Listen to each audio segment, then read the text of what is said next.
Clickety clack, clickety clack, clack, clickety clack. That's my problem.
This is Papa Brad, and welcome to the iiRcadians, the show for fans of home arcade.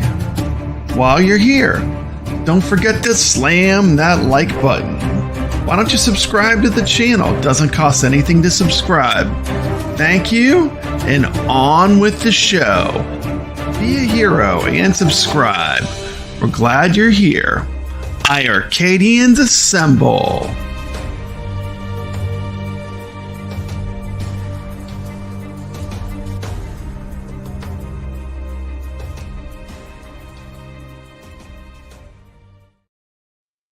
All right, all right, all right.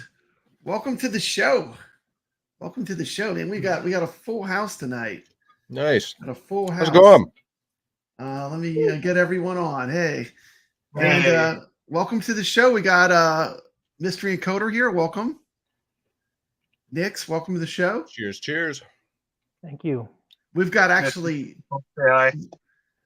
we've got two Nixes on the show. Hell yeah. Oh, that's gonna be confusing. I know. And we got Mikey J. Welcome to the show. And we've got Steps Gaming. So let's just start off on the right foot here. Thank you, Mystery Encoder and Team Encoder, for all the work you've done. I mean, you really gave the iiRcade a whole new life, which I can't believe is even possible. So we're just going to start off with a big thank you to Team Encoder, Mystery Encoder, Nix, acustomarcade, who makes the hardware that makes this connect to our machines. And of course, going all the way back to the people that created MAME. Things kind of went full circle. I kind of moved away from MAME. Now I'm going back to it. So I just want to say thank you to you guys. You guys rock. You guys are awesome. Thanks. And let's start with the Edinsoft guys. What do you guys got going on? Hey, Stefan and Matt, tell us a little bit about what you have going on. We've been working really hard on preparing that patch, the final to Circus Interstellar, and we're working with that. We're working on the iiRcade port as well. Once the patch is all done, we're going to be releasing both the patch and the iiRcade version at the same time. Awesome. And so we've just been working on that. Got a little sidetracked in the past couple of days because we've been working on building doing the super out of order. But that's how it goes. The arcade cabinet, right? Yeah, we're building a custom Circus Interstellar arcade cabinet for the awesome convention. Yeah, it's gonna be cool. It's just for congoers. Whoa! What's happening to my camera? You guys still on? You're good. You're good. You're still on. Is my camera not wobbly? No, you look good. Okay, that's weird. On our end, it's all wobbly. Okay, that's weird. It's switched. Anyway. We're working on a cabinet that congoers will be able to play. We just finished putting it together, and we're gonna start ordering all the vinyl and cutting it to fit on the cab, and then we're going to deck it out and make it a Circus Interstellar cab, and congoers that play. It's got 4 players too, so it's perfect because congoers are gonna be able to play that. And when is this event? Where is it? The Portland Retro Gaming Expo. So Portland, Oregon. In October.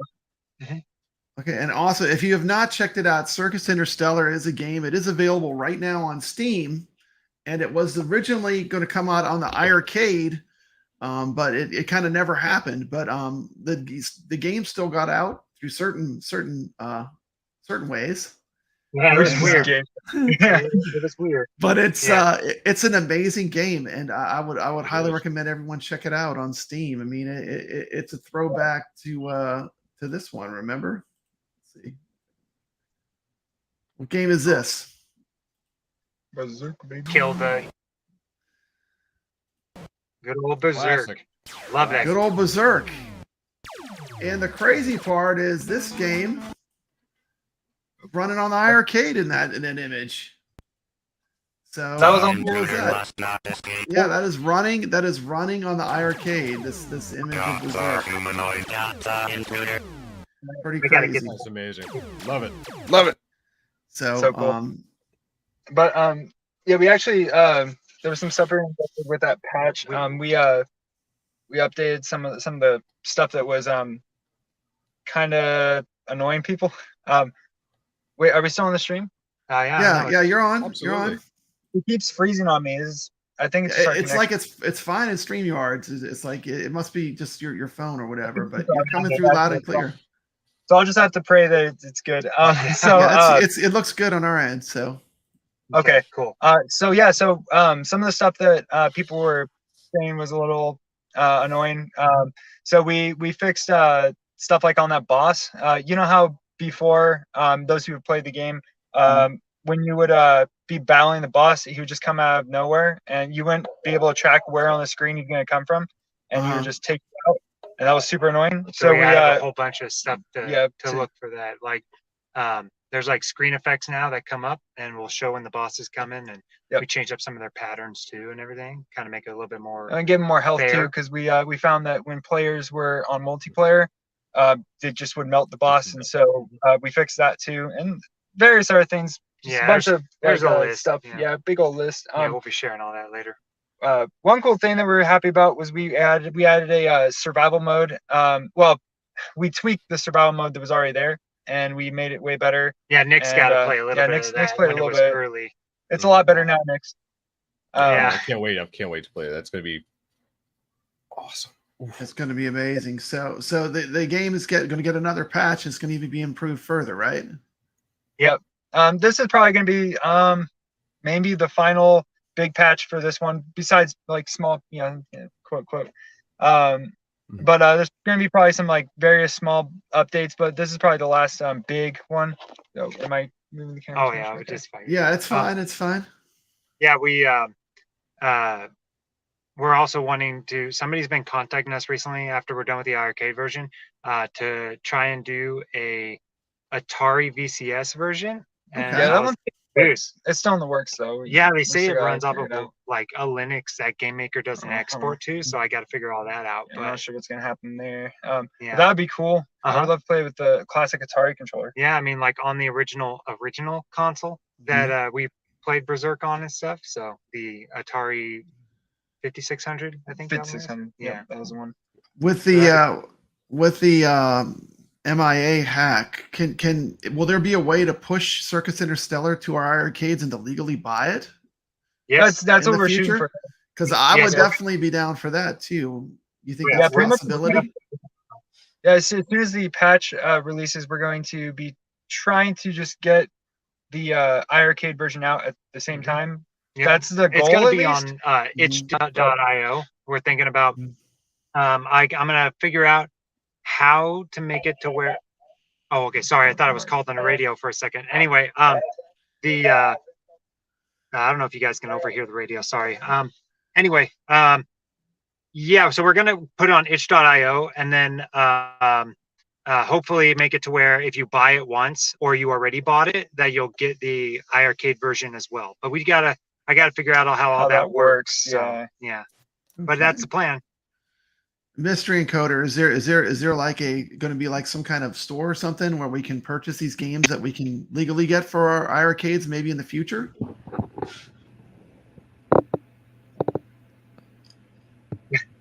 Okay. Encoder, are you there? Are you there? No. It's Mike's. No. No, they're right. Okay. So Mikey, what would you like to say about the you've been doing a lot with the mod. What would you like to say about it? Oh, you're muted, Mikey. You got to turn on your mic. Oh dear. Still muted. Nope. He's doing a jig on our side. Yeah. Oh dear. Oh dear. Oh my. Steps, what do you think of the mod? You did the mod as well. Can you hear me now? Yeah, I can hear you now. You're in. You are in. Well, that's part of it. I had my iiRcade hooked up, and it was taking that audio instead of my microphone audio. But what I wanted to say is that for everybody out there, this is like the best time to be an iiRcade fan and owner, honestly. Like, I've never been more pumped. It's almost, we're at a point now, it's a question of what can't we play as opposed to what can we play. Yeah. So, MAME, I've said before, I kind of came up through like the MAME scene and stuff. And so when I found out that this was running MAME, I was like, oh, that's right up my alley. And, so big things. And we're going to show off some of them here tonight too, I think. So. Okay. Okay. I was gonna say I think my iiRcade is my most valuable arcade cabinet at this point because, like, if I want to play Golden Axe, Revenge of Death Adder, I could do that. I can play. For sure. I could play Marvel Superheroes. I could play Moonwalker. I could play Shinobi. I could play whatever the heck I want. And I got a 19-inch screen, which is fantastic. Yeah. And I have these 100-watt speakers. And to be honest with you, after you play on a 19-inch screen and then you go to something with a 17-inch screen, you're like, ugh. Yeah. It's got the great sound too. Yeah, the sound. Are you talking crap on my arcade 1-up steps? I'm just saying I like the 19-inch screen. If Arcade 1-up wants to install 19-inch screens on their talking models, crap on all of my arcade 1-ups, I can't seem to get past the damn 17-inch screen. Make a deluxe shooter and still don't increase the screen size. I don't understand. I don't understand that either. Well, yeah, the time, yeah. They got a good deal on a pallet. It's so hard to even try to talk positively on it while she's sitting here saying the 19-inch screen is great, because it just makes me regret every purchase that I made of them even more with the stupid small screens. Well, and the build quality of the actual machine as well. You know, when you're actually playing a game, like, it's not rattling all over the place. Sturdy. Yeah. Mm-hmm. I don't know. Mine rattles all over the place. I don't know what you're talking about. I never screwed the control panel back in properly. Yeah. To the base. Yeah, that's probably. And dude. I think you guys need to do as many of these runs as possible, because I think the community's just now going to start. I think we can do as little of them as possible. Yeah, all of a sudden, smallest amount possible. Yeah. And definitely do no gold runs whatsoever. Absolutely. SOL. Tell the other Nicks, the fake Nicks, tell him to eat a dick. Oh. I'm eating popcorn. Are you the fake Nicks? Which one's the fake Nicks? The one that doesn't make the hardware, that keeps posting on everything, asking about gold. Slim Nixie. Is that what you'd say? The real Slim Nixie. He's exaggerating. I am not. It's like almost twice on every goddamn post. That was like a couple weeks ago. I've been relaxing. One of you has to be Nicks with a Y instead of an I, so we could tell the difference. Not it. Not it. But the hip. In all seriousness, though, yes, go ahead. Since we guys got you here, there are a couple of things that I wouldn't mind seeing improved, or if it's possible, and that would be one would be button mapping. Oh, are you talking about to us? Yeah, we can't see anything because our screen is all jacked up. Yeah, it's all jacked up. So I couldn't tell. Is he talking? Yeah, I was talking to Mystery Coder, but okay. Sorry, you got video game developers down here, so I wasn't sure. Let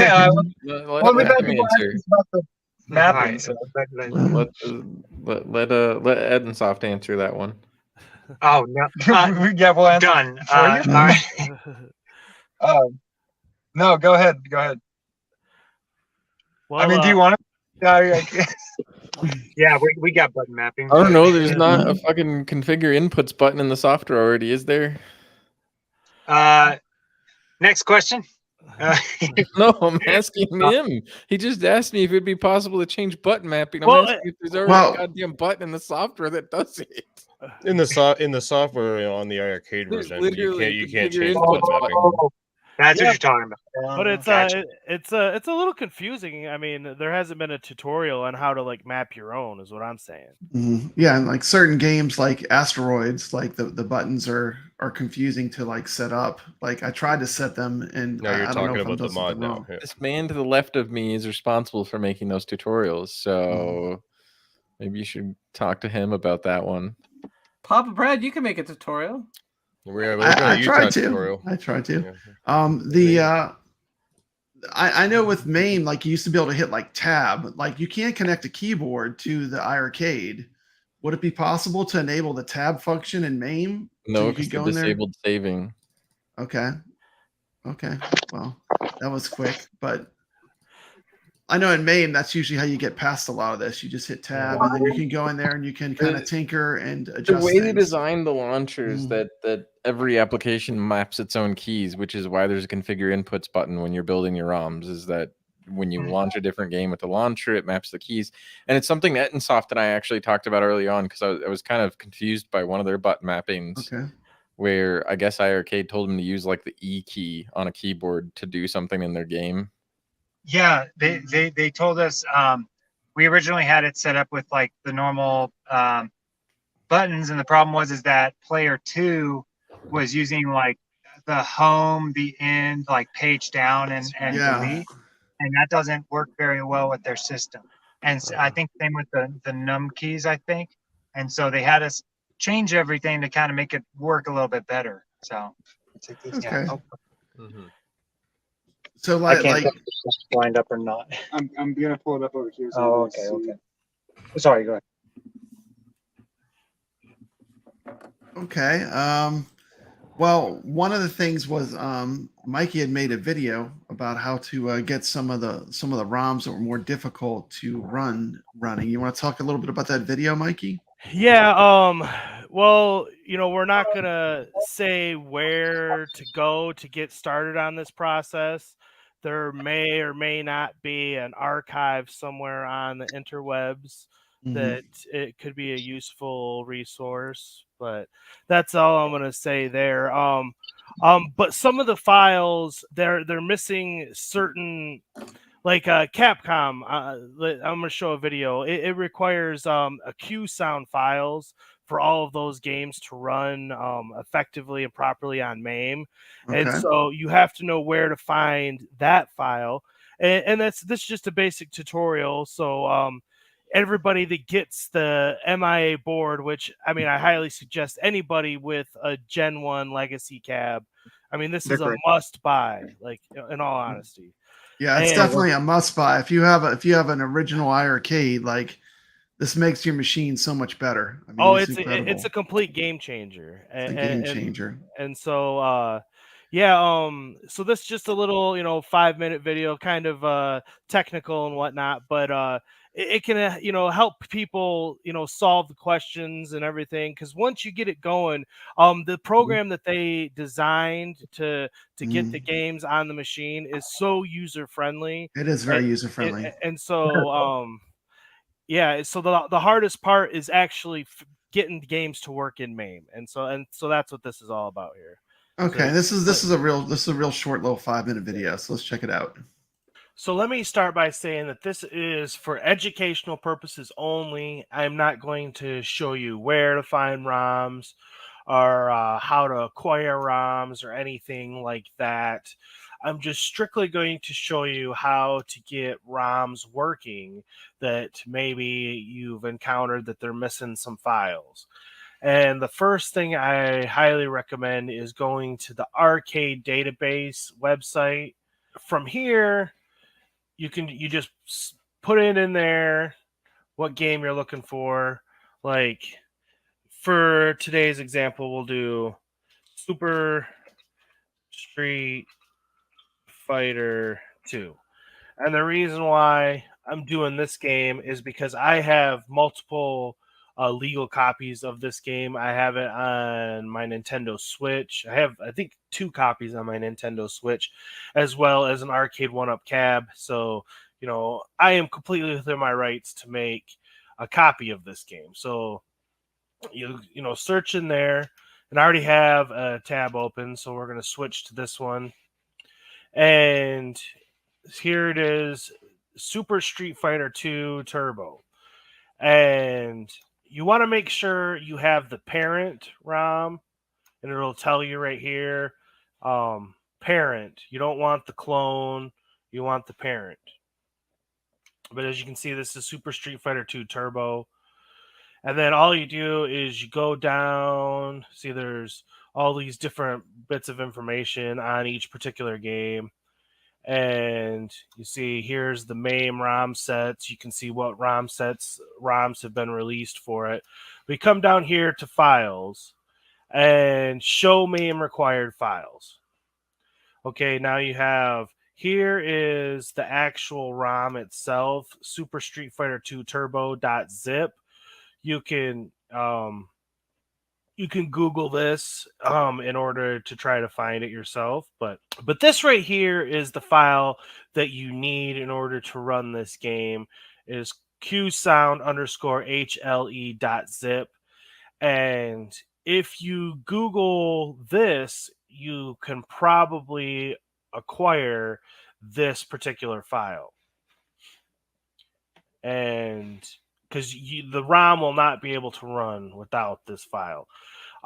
Just you know, a little word of advice: most of your Capcom games, the ones from the mid '90s and on, require this QSound file. It is what it is. But I'm just, you know, depending on which game it is, it might require different files. You know, I'm not talking Capcom, but you know, all game manufacturers around. So, you know, that's why this is a good resource to help you locate, you know, figure out which files exactly that you need. Now, here is my desktop, and here we have the actual ROM, Super Street Fighter 2 Turbo, and here is the QSound file that you need. And all you have to do is simply open them up, whatever, you know, WinRAR or ZZip, whatever zip program you use. And here's all the files that are in Super Street Fighter 2. And then take this QSound one, open that up, and this right here, this is the file that you are missing in order to run this ROM. And so all you do is simply select it, drag and drop, play, and then it'll tell you this, depending on which, you know, zip program you use. And boom, there it is. There is this file right there. And then close everything out. And now you can take, here's my MAME 221, and you just drop this file into your MAME 221 ROMs folder. And boot it up, and let's see how she runs.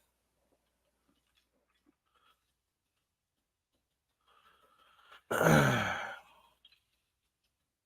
here's Super Street Fighter 2.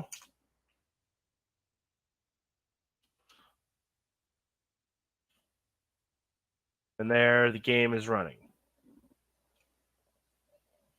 And that's all you really need. And there you go. And once you get it running on MAME 221, all kidding aside, I'm saying we're looking at about a 96-97% success rate on iiRcade. So how do I configure buttons? You through the program. Through the main program. Well, in the program that they made, it automatically does it for you, and for 97-98% of the time, that's perfectly fine. There's the games that require a dedicated coin slot. Some of your beat 'em ups and stuff, because you remember it'd be like 4 players and you had to put a coin in that specific slot. Well, the iiRcade only has 1 coin slot, so you're only going to be given coins to player 1. So all of your like beat 'em ups like that, you're kind of stuck at 1 player right now, and it's just a simple fix. Some of the games that have more complicated configs are harder, like Robotron, like Asteroids. For some reason, I couldn't get in the buttons to map. I think Mystery Encoder got Robotron working, right? But we're talking about a real minority of the games. We know nothing. The majority of them, like, it's perfectly fine. You know, some of it is me being nitpicky. Like for my Neo Geo games, I prefer a Neo Geo 4-button layout. You know, but I can you know, adapt. It's not a big deal. But okay, so to make this hack work, I mean, there's several things you have to do. The first thing you have to do is you have to get the USB enabler. Can you tell us about the design of that, Nix? The other Nix? Yeah, Nix. No, wrong mix. Other mix. There we go. This The other next. mix. Yeah. Nick, talk Yeah, about the this design. next. The hardware genius next. And you Oh, you're had too something to kind. show us, I think, too. That we were all going to be impressed by. Yeah, One so thing they had to everyone's been convince me. asking about batch 2. Uh-huh. When is batch 2 coming? What's going on with batch 2? So batch 2 just arrived today. Nice. Those. Wow. This is how the boards come to me. So they don't come. They don't come all beautifully encased. Yeah, I in recognize in that logo on there. In They that don't. shell that they're in, that makes it like so easy. Even like someone like me that's just like an Atari fan. It's like just plugging a cartridge in. The way you've done it is so smart. It's like, I mean, it'd be very hard to mess it up, honestly. Yeah, it I looks love cool. Yes. Looks very cool. Yeah. So I had to design it that way because someone did mess up their cabinet. And now they don't have a USB port working on theirs. I won't name names, but he's in the stream now. Yeah, I think Yeah. But you know, Fucking Brad D, we goddamn. were poking around, right, and trying to figure out like where they hid these ports, right? And so we started reverse engineering the board. Okay. Using data sheets from Rockchip and just based on experience that I've had with other boards like this. Because like I hack the iiRcadians devices, so they use very similar chipsets. So I knew enough going into it what to look for on this board. But I didn't have a board. Mystery Encoder asked me, because we had been working together for a while now on just a couple of random projects, and he was wanting to learn about hardware design, and I was helping him out with some just random stuff. And so when he found out about the iiRcade going out of business, we were like, well, we got to get this working, and he needed help with the hardware side. So he asked me if I could help him reverse engineer this thing. So we worked on it together, but I didn't have a board. So I was having him send me photos of the board and just take photos of this and take photos of that and just poke your multimeter here. And, oh, hey, you have a logic analyzer. So hook it up here and let's see what we can find. And then, you know, we got on Discord live streams, and he's got a microscope with an HDMI input. And so I'm telling him where to move the board and touch here, poke here, do this, measure this. And we ultimately found what we were looking for. And then once I got a cabinet, I think Bobby's here on the stream. He sent me a cabinet. Awesome. Thank you, Bobby. Yep. So he sent me a cabinet. And so I was able to get the measurements of the board that I needed to design a PCB. But before that, you know, Mystery Encoder was like plugging pins into his board and soldering them to like USB connectors. And it was completely jank, completely ghetto, but like that's what you have to do when you're like to figure it out, huh? Yeah, exactly. And I just want to tell you this, you know, I kind of did it in stages. I got the USB enabler first, and right away I could just plug that in, and then I could play the send-in games. Like if you had the send-in light gun games, all of a sudden, like just by plugging that in, which just took like a few minutes, you could play the send-in light gun games that they had brought to the iiRcade. So immediately I was just amazed at how elegant the solution was to have that happen. You know, and I was puzzled by the buttons. You know, they have the two different buttons. You know, what is it? Go for broke. Go for broke. Yeah. The mystery button and the go for broke button. The mystery button and the go for broke button. And the original version. So this is the original version. It only had the go for broke button. Wow. Let me make it full screen. So show that again. Let's see what the original one looked like. Awesome. Yeah. So this was the original button. It only had one button, go for broke. And what you would have to do was you would basically need to be an octopus to make this thing work, because you had to hold down the go for broke button. You had to unplug the power to the iiRcade. You had to plug it back in. And then we poked around a little more, and I was able to find a way to reset the system to get it into the mode that we needed to with a second button. Here we have someone that I know has had an iiRcade for a long time, and he's been a subscriber on my channel for a long time. He said he just got ascended today, and it worked perfectly with your USB board. So right there, I mean, you're making people's dreams come true. iiRcade told us, this is going to be only for these gold cabs. Not possible. It's not possible. It can't be done. And sure enough, it was done. So I just want to thank you for that. Well, not only that, but I mean, let's give Jong his credit. He said anything was possible, and thanks to these gentlemen, anything is possible now. Yeah, it's like the chains. Amazing. It's like the iiRcade. Very ironic. Whenever you say anything's possible, you have to say including bankruptcy. Bankruptcy is 100% possible. Cheeky, love it. But I mean, all kidding aside, for me, like I've been messing with MAME for since like 2006 or whatever, and one of my first cabs that I built was a PC built cab running MAME and a bunch of different emulators and everything. And what drew me to Arcade 1UP and some of the other companies was the turnkey simplicity of the programs. Like it was really hard to mess them up. And when you got like a kid or something banging on a computer, they're pressing 6 buttons. That's keyboard keys. And but with this new MIA board and everything, you're running this stuff natively on the iiRcade hardware, and so as a result, like it seriously is the best MAME cabinet I have ever seen, and I would challenge somebody to find a better one, honestly, because it's so easy to just get in and out of the games. The games sound so Nix is laughing at you in at games right now.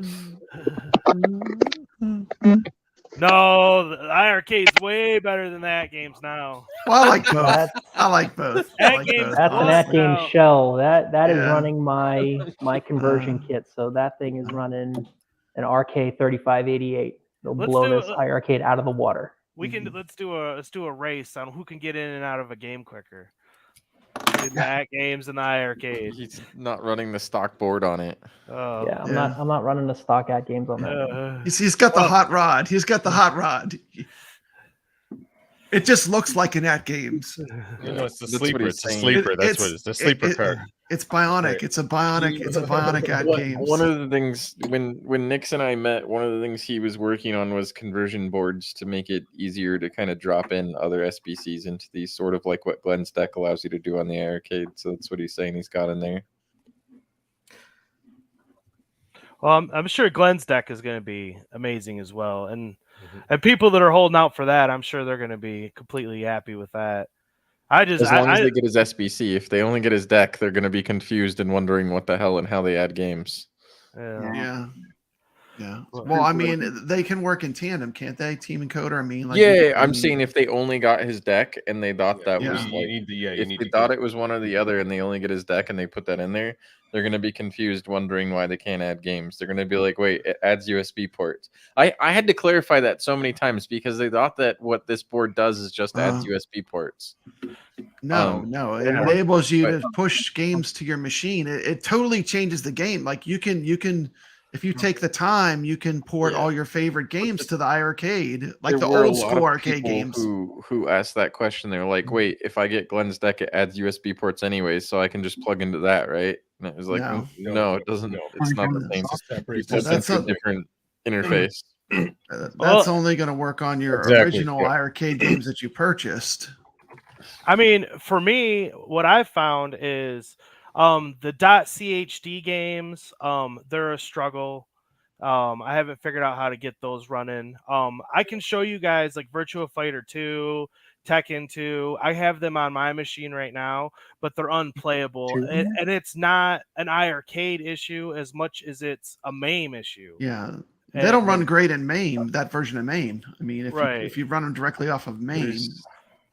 There's a few problems. But like I said, we're looking at 96-97% of all games on MAME. So, and MAME is the king of all emulators. If you're going to get an emulator running on one of these machines, it's MAME. Better than Final Burn Alpha. Yeah, I have Final Burn Alpha on my MVSX over there. There's countless sorts of games that are easier to emulate than arcade versions of them, just because of the complexities involved in MAME. MAME is a freaking piece of bloatware. It's I've heard that you're getting House of the Dead 2, but it's gonna be like the Dreamcast edition or something. I don't know what you're talking about. God. No, it's a community project. The community has to find these ROMs, and you must own a legal copy of the Dreamcast version in order to put it on your machine. The thing about CHDs and Dreamcast and all of that stuff is that right now the way the software was designed was to try to be as like hand-holding and idiot-proof as possible, so people don't have to like go into command line prompts and use ADB to transfer files and stuff. So when you're saying like you don't know how to get CHDs working yet, that's by design, because there's nothing to support doing that for idiot proofing yet. So as we go, you know, things like somebody mentioned Robotron earlier and how I had got that working. The problem there is that it requires a special MAME config. The problem it requires two things. One, it requires a save state, which Nix and I have both covered this when somebody had issues with like NVRAM and something else. I think I saw Nix commenting on Discord about it. Yeah. We don't, in the current version of software, there's no way to really like edit those MAME settings or edit NVRAM or do any of that stuff. And iiRcade kind of borked the MAME install that's on there so that it doesn't save NVRAM. So like even RevX, we couldn't get it to save calibrations. Well, because let's be real, they were not expecting this to happen. No. Yeah. No. I guess it all depends on who you ask. Yeah. Yeah, and that brings me to my next topic. Expect or want it to. There's two different. Let's jump into this. Let's open up this can of worms. Question: what should have iiRcade done better? And I'm going to say not having bring your own game like at games was one of their major things that they did wrong. Because by locking the system down, basically less people bought the system. If people would have had this ability to bring their own games, these old ROMs, these old games they love, I mean, and get them running, they would have had a much bigger base of people that were buying iiRcades, and it would have helped the indie developers like Ed and Soft, like the people that made all the games that I do love on the iiRcade that did get released. Hey, look who we got popping in, Brooklyn Menace. It honestly seemed like they didn't care about selling hardware, which in my opinion is a bad model to try to target the software. Yeah, definitely that business model, because it's well known all those cabinets were loss leaders. They didn't make a profit on a single cabinet. I don't think At Games is relying on selling software really. Like they're definitely in the hardware game for sure. Arcade 1UP we already know is in the hardware game. They're not selling you software, they're selling you the what I've said plywood. What I've said before is that if you bought the machine and it came with 10 or 15 games, if they could keep the Double Dragon and Dragon's Lair license. Technically, it came with nothing. Remember, you can't install anything now that they're gone. But I'm just saying, if it came out of the box with like a year ago, like when I bought mine, We're just talking about what we think. To me, a huge misstep was not I'm enabling on their grave because I think it's game. funny. You know, I think their whole attitude with ROMs and emulation. I mean, there was a huge hiccup when they first started, where they had said something about MAME, and it's like, if there wasn't, MAME helped preserve these games. There was a period where like these games were just going to get lost if very intelligent people didn't figure out how to emulate them. I mean, don't you agree, Nix? So they were trashing MAME while also shipping MAME on their cabinet? Kind of, yeah, honestly, because I mean, when they first started, then they switched. They said a bunch of crap about people being criminals, and then Console Kits was on Zod's show not too long ago, and even he was mentioning how he felt like almost offended by the fact that John called anybody who used ROMs criminals and all this crap when he tried to attack me on his community post. Oh yeah. So I think that just their general outlook about emulation and bringing your own games was wrong. I think it did hurt them in the long run because the adoption rate of the console and how many people wanted to have it was affected by the user base, because the user base wasn't there, and they didn't do a good job growing that user base because the advertising budget wasn't there. It's almost like they realized too late too that hardware was the way to go once they started making the gold cabinets. Because first, they try to tell people it's impossible to put USB on the Gen 1s to try to upsell the gold. So maybe they did eventually try to shift their business model towards hardware with the gold, and that was their goal there, but ultimately failed. USB on the gold was a last minute decision. Yeah, originally it wasn't even supposed to have it. They were listening to the community, with that gold. People wanted the marquee and everything. They should have listened to the community in the beginning when the community saw them at CES and told them the cabinet was ugly in the first place before it even came out. Yeah, well, the whole thing, if this business model was going to work, you had to sell these cabinets as a profit leader to begin with. John was too damn stubborn, dude. That's what it comes down to. Agreed. And he listened to bad advice from too many people. And the gold cabinet shouldn't have come out. That shouldn't have been a priority when they came out. You still needed to grow your user base. Don't put a more expensive model out there. They didn't sell out. They didn't sell out. They kept extending the sale of those gold cabinets until they did sell out the run. Right. And then they still had a few left over at the end of it. The gold was 100% because of them listening to feedback from YouTubers in the community. Yeah. Of what people wanted and why they might not have purchased a little too late, though, right? Yeah, too late. Yeah, they sunk too much money in that run. I don't know how much money they spent on that run because now, do you think if these cabinets. So think of it from their side of things. If these cabinets were open from the jump, right, and then they work on getting a game, but you already have it, are you going to go and purchase it? So it kind of would have had to change their entire business model, where they would have only been able to really release games that you wouldn't be able to get any other way. And that's why I was saying I agreed with that. Yeah. They like you guys at Ettensoft, the way to go would have been to have a store full of indie games. Have 15 games just preloaded on it, and then we're not even looking at the old stuff. So we're gonna turn a blind eye to that. With USB port, do what you will.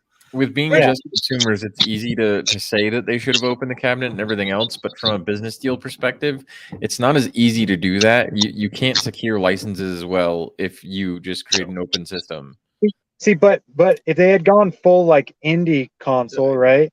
Indie games are cost significantly less money to license. Why not just from the get-go, instead of trying to do what every other arcade cabinet, home arcade cabinet's doing and grabbing the old games? Why not just and paying a buttload of cash? Why not just focus on indie titles and make an indie at home arcade? No one else is doing it.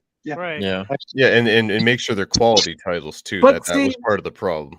Of them out there, though. There's and you didn't like Donut Dota? Donut Dota was okay. I'm sorry, you didn't like Rebounds, aka Jong Pong? That's my game. Here's the thing, if they would have made it open and then they just focused on the hardware and then focused on selling indie titles, that's the question is, would that have worked? And there's a lot of people acknowledging the iiRcade now that they didn't even before.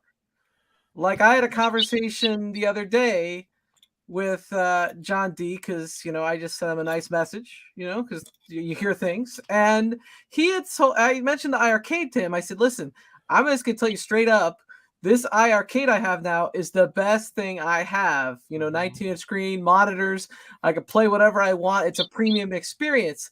And he said, yeah, it is, it's great, but it's such a limited audience and it has no potential to grow. And he's right. But now that you have it and you can see the potential and how good it is, if I was starting in the arcade industry, home arcade industry, I'd be looking at, how do I make this work? And would you, if this was the thing from the get-go, would you have paid more for the cabinet? I paid $300 for that cabinet. Would I have bought one? No, I felt bad for people who bought gold. Oh my god, yeah. Those cabinets. I spent almost $900 Canadian for mine. Yeah. God. Honestly, I say, like, I don't know, ever since we started building that cabinet, I'm just gonna go with custom built cabinets from now on. No, I put a PC in that thing, and I could play Doom 3 on that. We set it up to play Dead Rising, and we got it playing Dead Rising perfectly. Yeah. It's awesome. So Well, you know, I mean, there's lots of good Ultimately, the way ways to if you go. can do it. I mean, I got a Switchcade back there too, and that's, I mean, yeah, I don't What's that? understand the Switchcades. The Switchcades are made for retards. I swear to God. no, it's Like, not. it is. How do you Who the figure? hell wants to play a Switch inside of an arcade cabinet? Put a damn PC in it. But when the games run smoother and than on a PC. Then a PC? Well, I mean, it depends on the PC. Now, I have my gaming PC in my living room, but you know, I'm not going to put that in a box. I mean, Play with arcade controls. The aesthetic of it. But yeah. I mean, playing it with those joysticks makes a huge difference. Well, no, I'm talking about the. I don't know. Does the Switchcade come with? I haven't looked into that one. Does it come with? Well, yeah, it's just does a it? Switch on the arcade. You buy a control panel, and you can play Street Fighter 2 or whatever on through an arcade cabinet. And, okay. Yeah. Well, that's what. Here's the other downside, though, of running these games on MAME is we don't have online play on the titles, right? And so Right. that was a point that certain somebody mentioned to me. There's no online play, and online play is not important on all titles. Like, I really don't care if I'm playing, Ninja Turtles and it has online, but like you play a fighting game or maybe a sports game, it's fantastic. So then you're saying to add a PC and play Fightcade on it. Yeah, that's awesome. I mean, Fightcade. One of our friends offers a better experience. What's that? Wait, who was just talking? I don't know who's talking. Our friend got he swapped his TMNT cab, his 1-up or whatever, for the one that has online, and he says he regrets it because nobody freaking plays online on that thing anyway. Yeah. Yeah, I mean, online play is a nice additional option, but I mean, just getting the games running good is the primary one. Online 100% did make me purchase games that before they had online I had no interest in. That's true. Especially some of the sports games. It is temporary though. That's the only downside for me when it comes to those things, Definitely, the audience for that stuff is limited. You have to have an entire giant cabinet. Let me ask this question. So, how would, if iiRcade, they're a brand new company, nobody knows about them yet, and they're just coming out, they're gonna introduce themselves.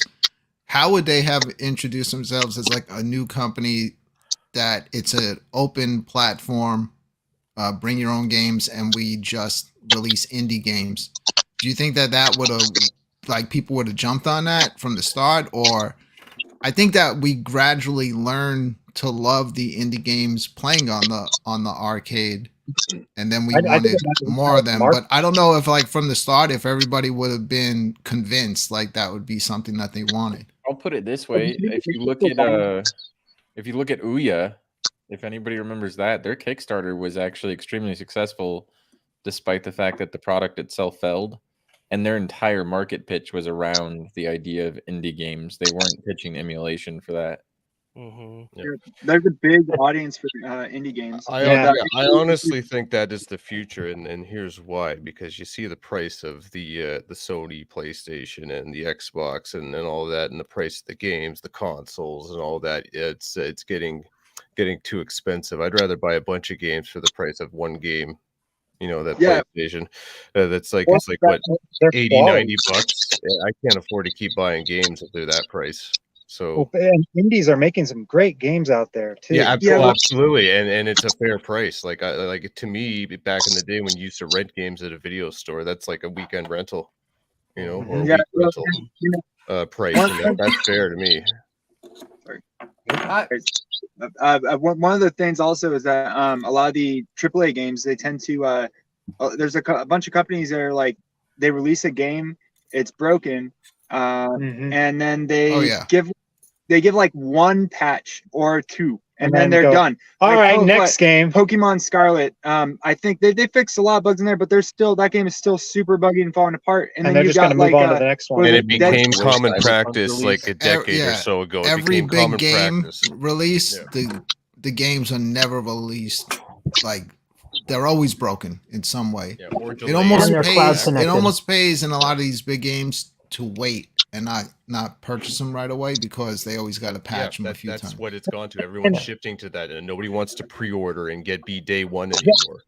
Yeah, well, and what we found with the the new Dead Space, for example, great game, Awesome game, but nobody gave it criticism when it came out, and so then the EA company went, EA "Oh, was like, perfect, no need to patch any of the buggy things that are broken. They gave one patch, and then they went, all right, nope, that's it. And then now people are going, hey, wait a minute, you guys aren't going to patch this anymore. I mean, they haven't really announced that they're not patching it, but it's pretty.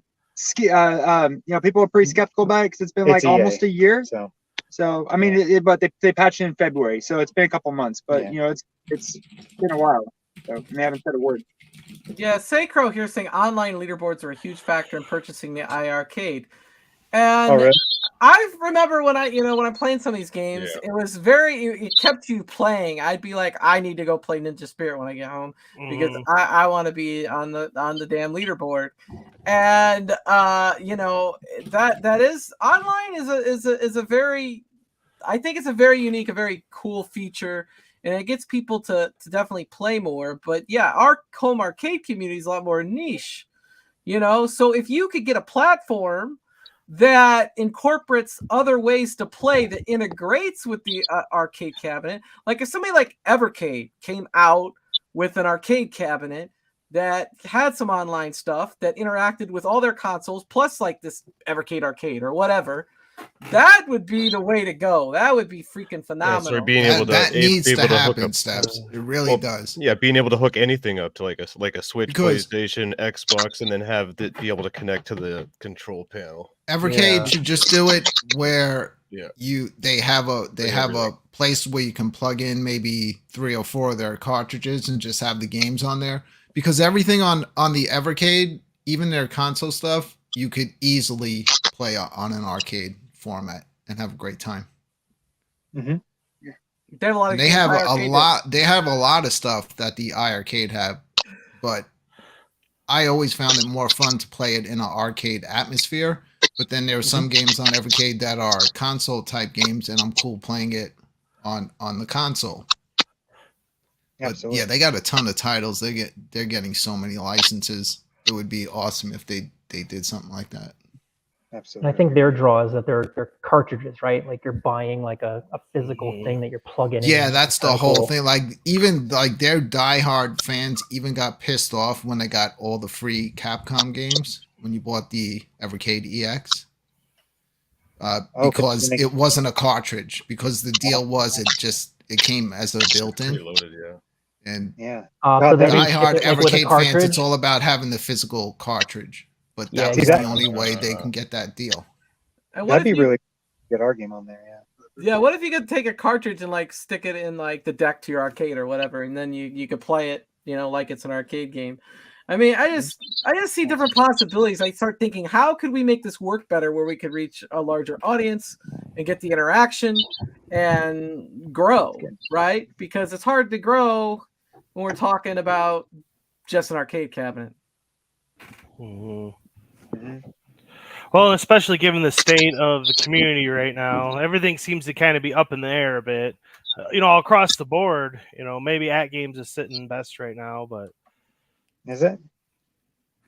I haven't been keeping. Well, up with that. people love At Games because it's an open platform, but everyone that I know that has At Games and now has the encoder board and are playing games on the iiRcade, hands down, say the iiRcade is a way better experience playing the main games. I agree, but like I could play At Games with just this, which adds more people that are able to play.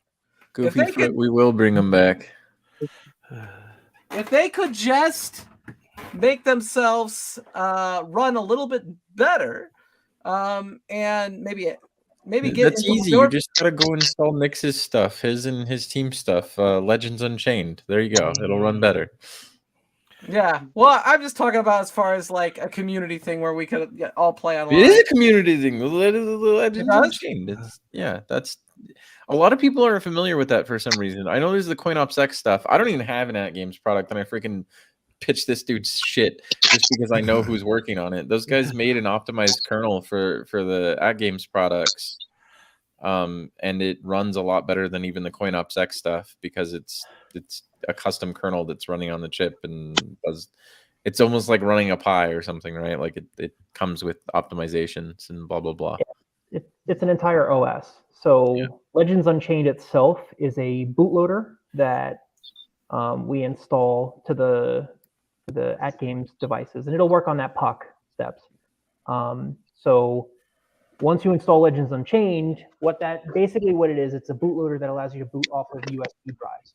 So you keep everything stock. You can run at-game stock. A lot of people like the leaderboards on the at-game stuff. But then you flash the operating system that my team works on, which is called Rcade. Not iiRcade, but it's Rcade. I think it was around a lot longer. And it's specifically for rock chip based SoCs. So the same one that's in the iiRcade is in the Legends Pinball and the At Games ALU. But you'd be surprised what the At Games software limits performance-wise on that cabinet.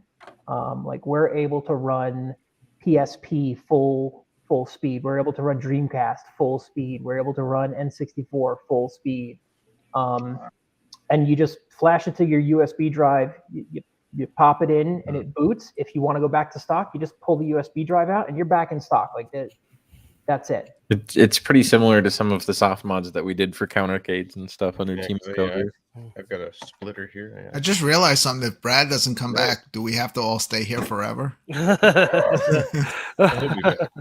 is our person. I don't know. There's. I think he's the only one that can. Well, wait. I don't know if I could stop it. I may have to. I to log in on a different account. I can't stop it. No. Yeah. Oh yeah. The only one that can throw on those cool videos that pop up between and stuff. Our little. So we might be here till tomorrow morning. Oh well, I'll tell my boss. Sure, it'd be cool with that. Let's just turn this into last one standing. Let's see who can last the longest. I have to work tomorrow. He has no electricity. His power's out. Yeah. Yeah. Use your phone.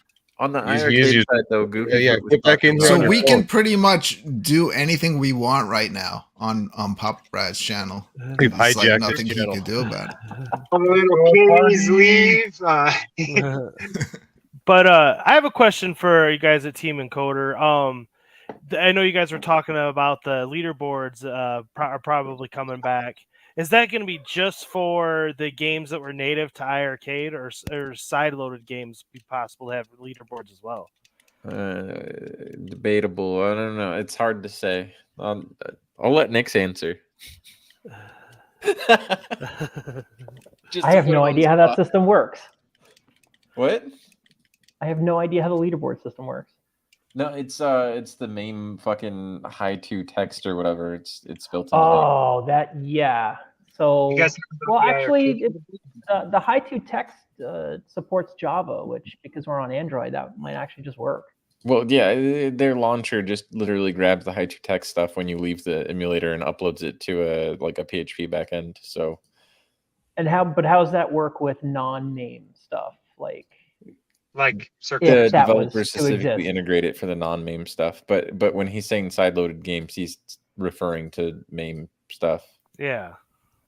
Yeah, Like so if we I mean, want it should just leaderboards work with on everything. Galaga, for example, is that possible? I would say yes. Well, there we go. So here's a weird thought that I've always had when you talk about leaderboards. Like, so I'm not as technical as these two guys, but so I'm assuming someone's hosting that. Right now, this is all fresh and new. Let's say a year down the line, 2 years down the line, you guys get sick and tired of all these iiRcadian, all these annoying people, and you just shut it off. Then it would be done with, right? We will. If I get annoyed so- enough, I'm just gonna send an APK that bricks everybody's machine, so I don't have to deal with it anymore. So knowing Mystery Encoder, Promising. I think if he were to ever tap out, I think he would tap out with a solution for, hey, this is how you do it. You're free to run it. Someone take it on. It's not going to be me. But I don't see him, just knowing what I know from him, I don't see him just tapping out and walking away. Okay. I'll put it this way: I'm annoyed with Arcade 1-Up people, and the Team Encoder website's still online. Well, I gotta All right, say, well, that's promising. I can I tell you probably this should from turn what that I've off seen, 2 like years ago. whenever I'm on social media, like iiRcade stuff, the community does seem really happy right now. Everybody yeah, is almost like self-promoting the iiRcade. It's like you guys have helped breathe new life into it. I think there's a lot of people that are excited that they finally get to use it after being trash talked so much for having one. Yeah, I always used it. I always loved it. I was So one of the Got that right. people that used Got to that shit right. talk on anybody that had an iiRcade, because even though I eventually bought one when they went on sale, I'm sorry, but it was ugly. It didn't have a decent game library to me. I did not like it as a product. The And arcade. dude, I Yeah, played the it iiRcade, yeah. every day. It's like it's like the only thing. Like I turn everything on, but the iiRcades are always The only what I thing was that on. would have been cool was the leaderboards and the online play, but I don't really have people that I care to play online with, and then leaderboards got a little grindy for me when it came to like Truxton. It seemed like some of those people were doing a little too well, and I don't have the same time that some of them do. Some I guess. games you were able to just keep quartering up and your score would continue. Other games weren't built that way. So whatever you got on your first run, that was your score. But some games you could cheat it and just keep putting credits in. Hey, real quick, I don't know if we mentioned this, but P-Dubs is in the chat, and P-Dubs said, Mystery Encoder will be happy when I drop off his gold cab Sunday. So that is good news for people like Nick's down there in Canada who has a gold cabinet and can't use No, any he's of not his... getting one. I already said that. Oh, no! I'm off the mailing list. If the other Nix makes a dongle jongle, then it's something that That will Nix be the isn't name, allowed the to buy. Jongle Dongle. Jongle dongle. Shout out! Gotta shout be out a to jongle P-Dubs. dongle. That's what it's Anything gotta is be. possible. For the sacrifice, we need to give a round of applause to P-Dubs, you know? Yeah. Mm-hmm. I would have never sold my gold, so good job. Yeah, I don't think P-Dubs is really interested in the iiRcade. He never even made a tutorial video despite getting footage, so fuck you, P-Dubs. Fuck you very much. I mean, I don't know how he could sell it, but he has plenty of other arcades. I just couldn't. That's what I'm saying. He's not interested. The dude's got an at games cabinet right next to his iiRcade. He doesn't care. He had 2 at games cabinets. It's just another multicade to him. Yeah. But it's I'm a a better little- multicade than that games. Yeah, I said it. That's debatable. It's not even debatable though. Gotta do a side by side. From what I'm hearing, because I haven't put my board in yet, from what I'm hearing, everybody is saying there's no comparison. Why are you slacking? I've just been I'm busy. not I'm gonna also go on like stream with very you like anymore. You don't even put board in, OCD. you don't support us. It's just you a don't- pain you don't in the use ass to pull mods. my arcades out. man. I've never broken the seal on the thing, so Even Ettensoft has. Don't has do it. put You're this going to board void in your already. warranty. yeah. No, I don't care about the warranty. Honestly, I think Ettensoft was one of the first people to actually put this board in and run the mod because he was so excited Because to get his shit They running. had on a the game. they had a awesome. great I'm- reason to I'm do like, it to be everyone- able to everyone- update their game. Yeah, I mean everyone's like talking smack about the iiRcade, but I'm so biased on I it love because it. it was our first home arcade cabinet, and it was like it's got a special place in my heart because when we first got it, I was like, this console's going places. It's gonna be like, I was like, it's gonna be the next like indie. I seriously thought it was going straight indie arcade, and I was like, this is gonna be the best. This is gonna be the first indie arcade. We were ready to make all of our games for that. Yeah, which we're still like, okay, we're gonna make games for it, but you know, now we know that it won't be the. It's not the same. Yeah, it's not gonna be exactly the same. But I want And I just wasn't- recently, huh? Wasn't your board the one that arrived? It looked like it got run over by like 3 dump trucks. Whose? Was that yours? Was that your Ours? The box Yeah, for wasn't the it board crushed? wasn't Someone- it damaged? Is he I talking sent about someone a board You and like soft Matthew. us? yeah. No, our board came in just fine. Yeah, it was wicked. I thought really, yours was really the one not that was wicked. damaged. Was it you guys or B then? It wasn't us. It might have been B. I don't know. Somebody sent us pictures of like it looked like it got ran over by a truck. I don't know. It was fine on it, but like the box was just like smashed. Oh my god. I don't know. B's breaking everything. You know, it broke his Foo Fighters pinball and everything. So you know, He maybe. deleted his own games. Yeah, that I too. heard about that, but he broke his Foo Fighters. That's pinball. part Oh of my his God. shtick. Yeah, that's how it gets the viewers. He or his wife or who knows. No, that was not staged. If anyone thinks it was, that really happened live. No, I believe it. Really I did believe get it. deleted. And it was really an accident. You're pushing buttons that you don't know what they do. No, I mean, okay. In fairness, I told B to press the delete all button, You but I had Yeah. been doing it on my own cabinet prior to this, and I was under the assumption that it was deleting just the games in that list, not realizing that I was wiping out my entire cabinet every time, and that wasn't staged. And the reaction and the oops and everything was real to that, and I don't think you could have staged that because it was so funny. And he couldn't back it up then either because it wasn't No, available to back up the yet. backup button didn't do anything yet. I bet, like behind that smile, he was seething with rage. Like, So Rich Rodello says that Jong ran it over. oh yeah, that's what it was. Oh, there you go, John. He's ran it over. tracking all of your packages, Nix, and he's running them down one by one. He's got a hitman. Yeah, he is the a hitman.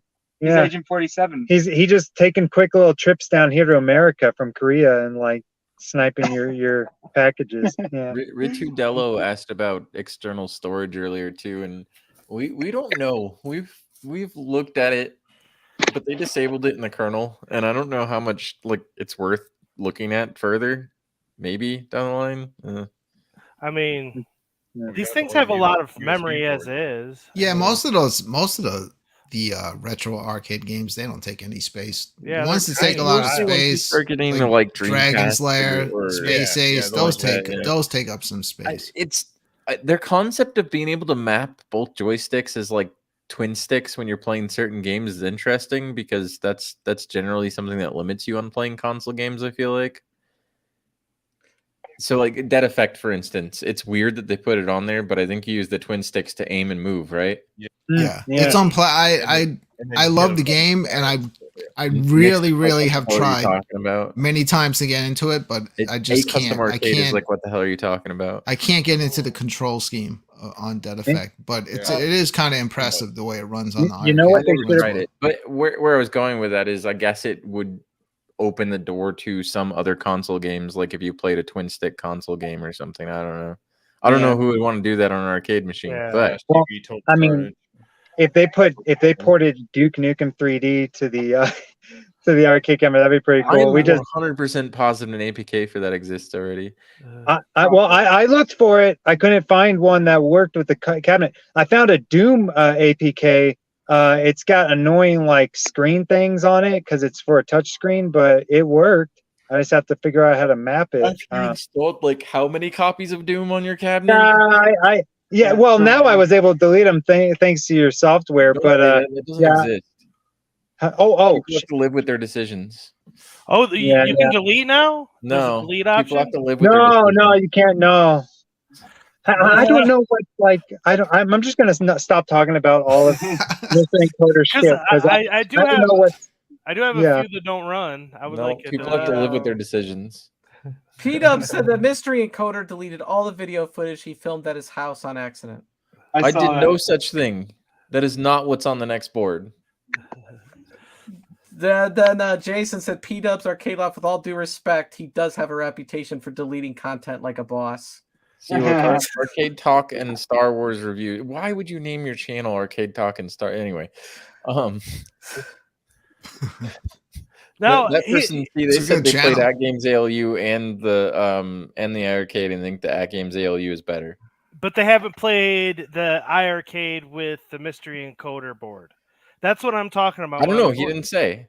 He hasn't, or he wouldn't be saying that. He doesn't have it. Yeah, that's my point. If you're talking about what the old iiRcade, okay. I'm talking about the new iiRcade with these MIA boards on them.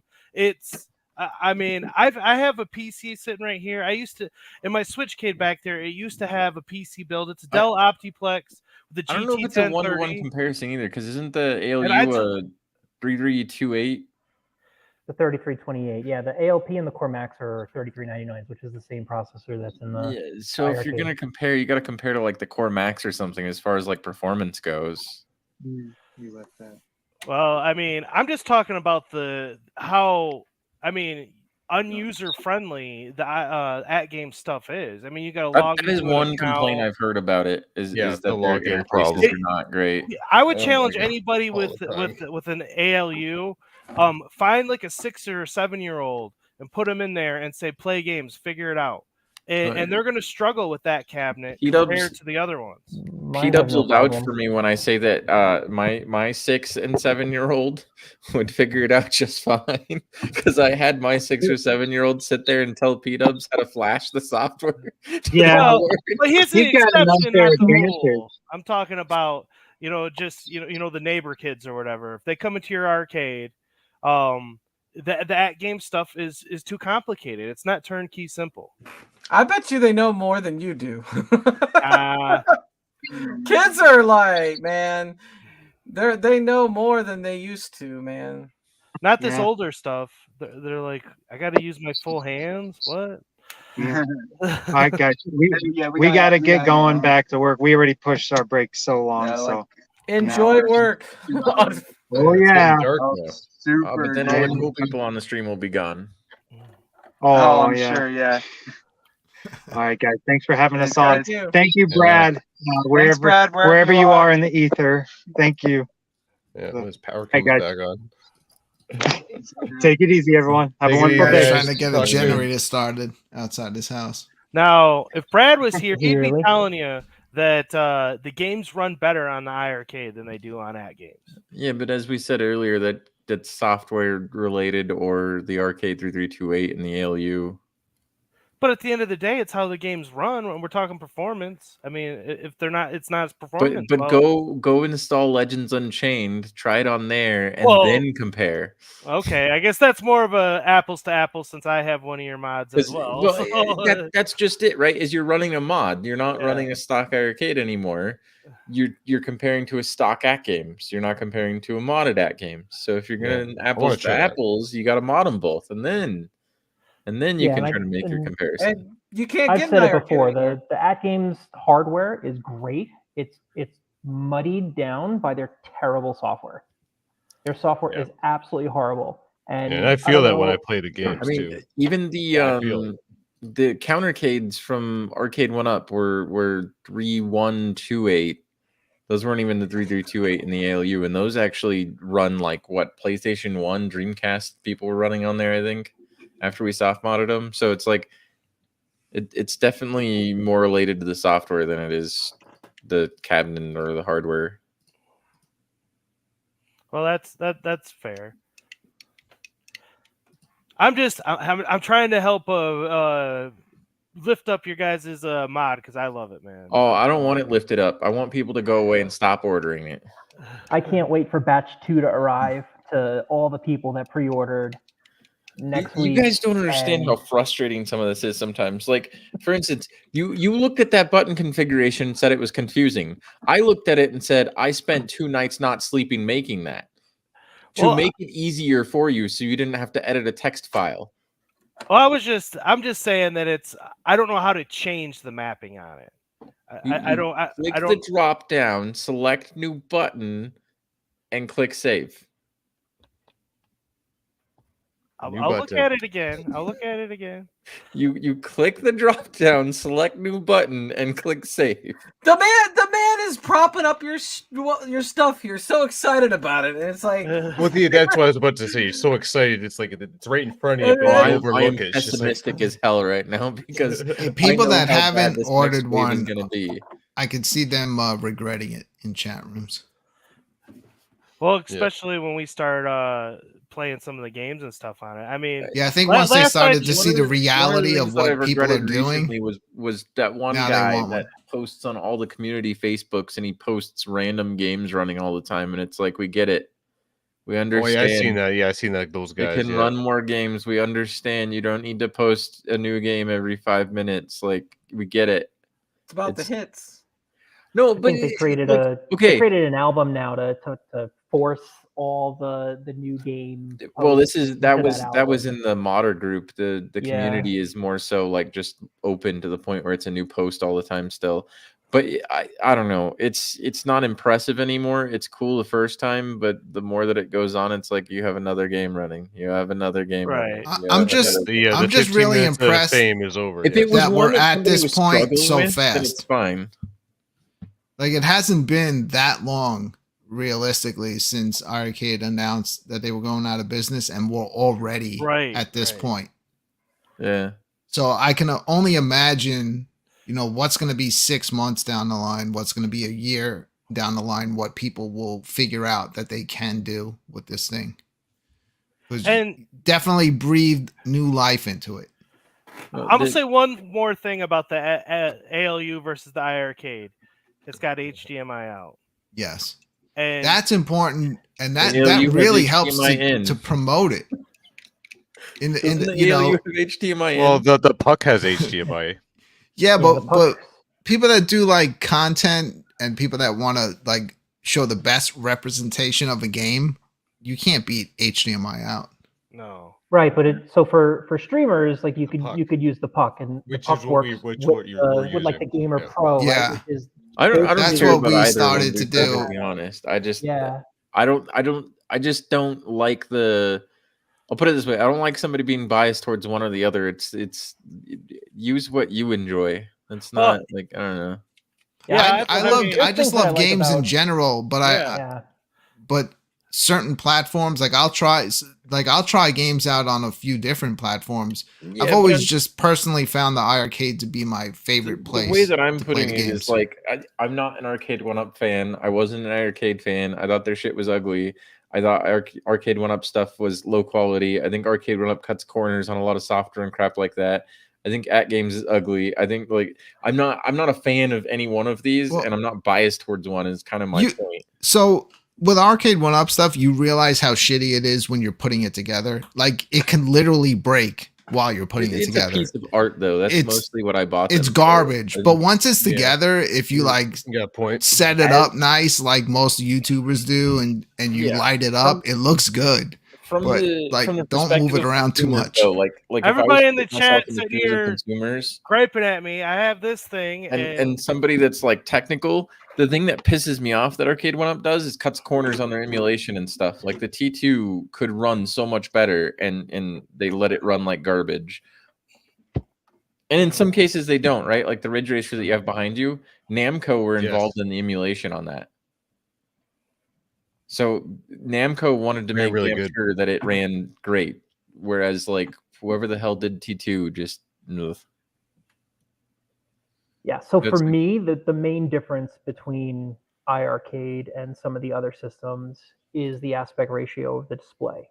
It's as close to 4:3 as you're gonna get. So it's 5:4. It's not exactly 4:3, but it's pretty close. It's at least square-ish. And it's like the guys that made all the bezels, they did a great job. But I don't like bezels. I prefer my full screen games, and I really like the aspect ratio. I agree with that, but I understand why they have a widescreen format, because some people use it to stream modern games off of Steam. What has widescreen? Like At most Games. arcades, right? The At Games is 16:9. Yeah, Brooklyn, I gotta ask. The panels are also cheaper. Why did you put a monitor on top of your arcade? Because I got it for free. I see people do that. I'll explain why it's there. It's not really there to display games. It was the reason why it was there is I would watch other arcade YouTubers while I was playing on the iiRcade because I always enjoyed watching shows while playing the games. So you put YouTube on there? Yeah. Oh, okay.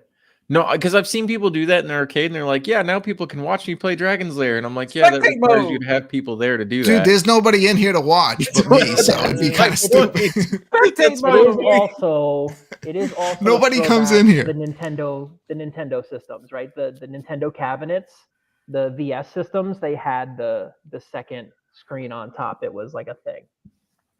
Yeah, that was my 100% reason why I did it.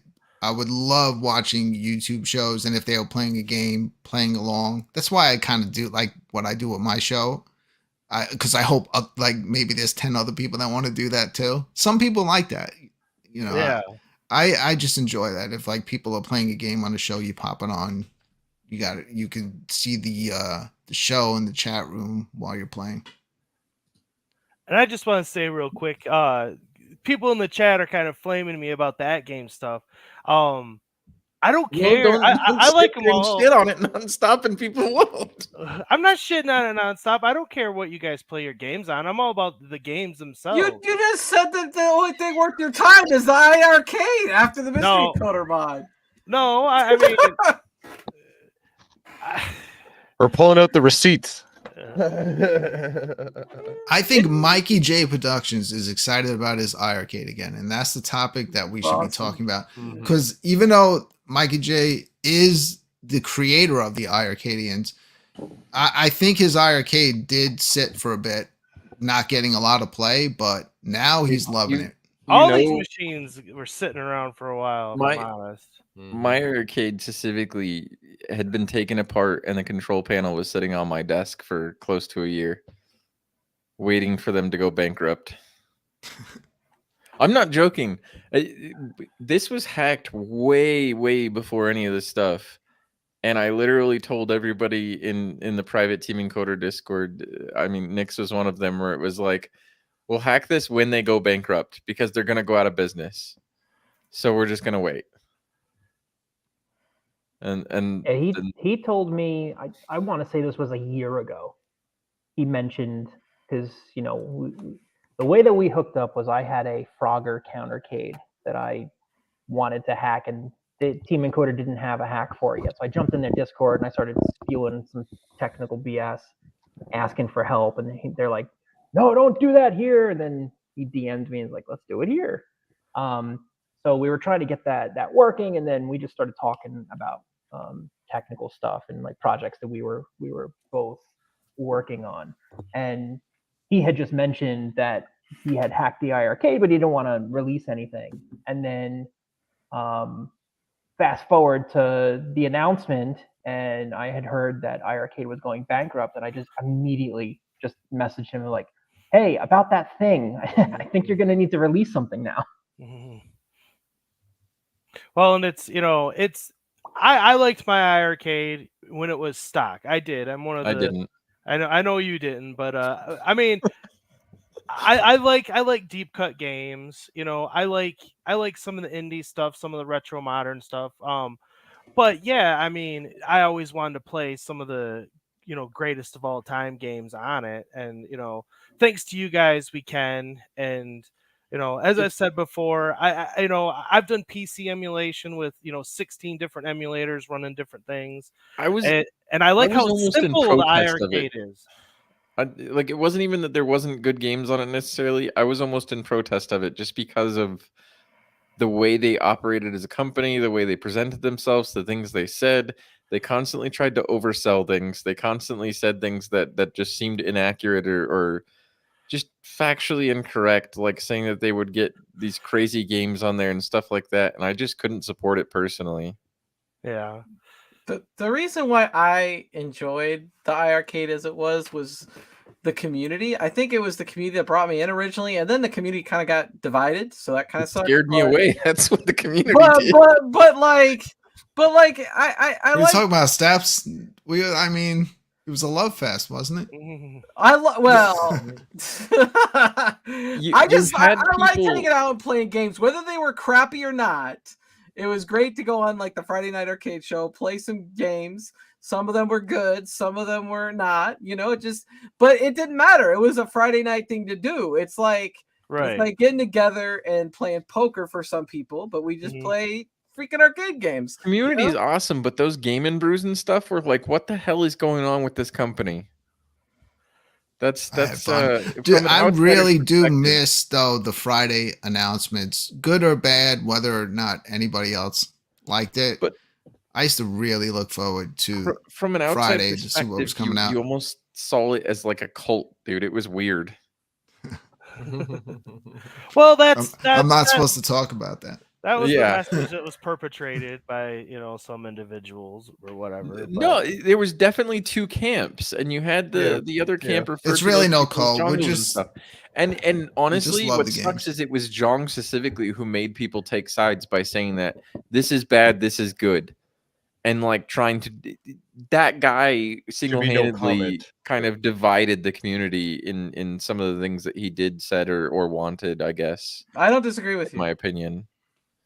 I think they were in a no-win situation because no matter what they put out, they couldn't make everybody that owned an iiRcade happy that week. Yeah. There was always that division. People want, if they put out something great, modern, then you'd have a bunch of the people saying, I bought this only for the retro games. What are they doing? When he released his Kickstarter, he overpromised a lot of stuff too. I mean, that was one of my main issues with this as a cabinet or them as a company is the overpromising of things and what the hardware is actually capable of. I mean, look at Mutant Football League and how that happened, or like being told that USB ports are impossible. It just seems like there was constantly a lot of stuff behind the curtain that wasn't being told to customers.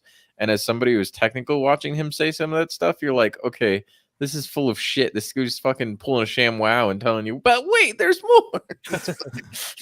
The sham wow doubles as a coaster. No, except pretty much now the bankrupt. There's more. It's him feeding you more bullshit. And I don't mean to insult anybody if any of you feel poorly about me saying that like he lied to the community and people believed him.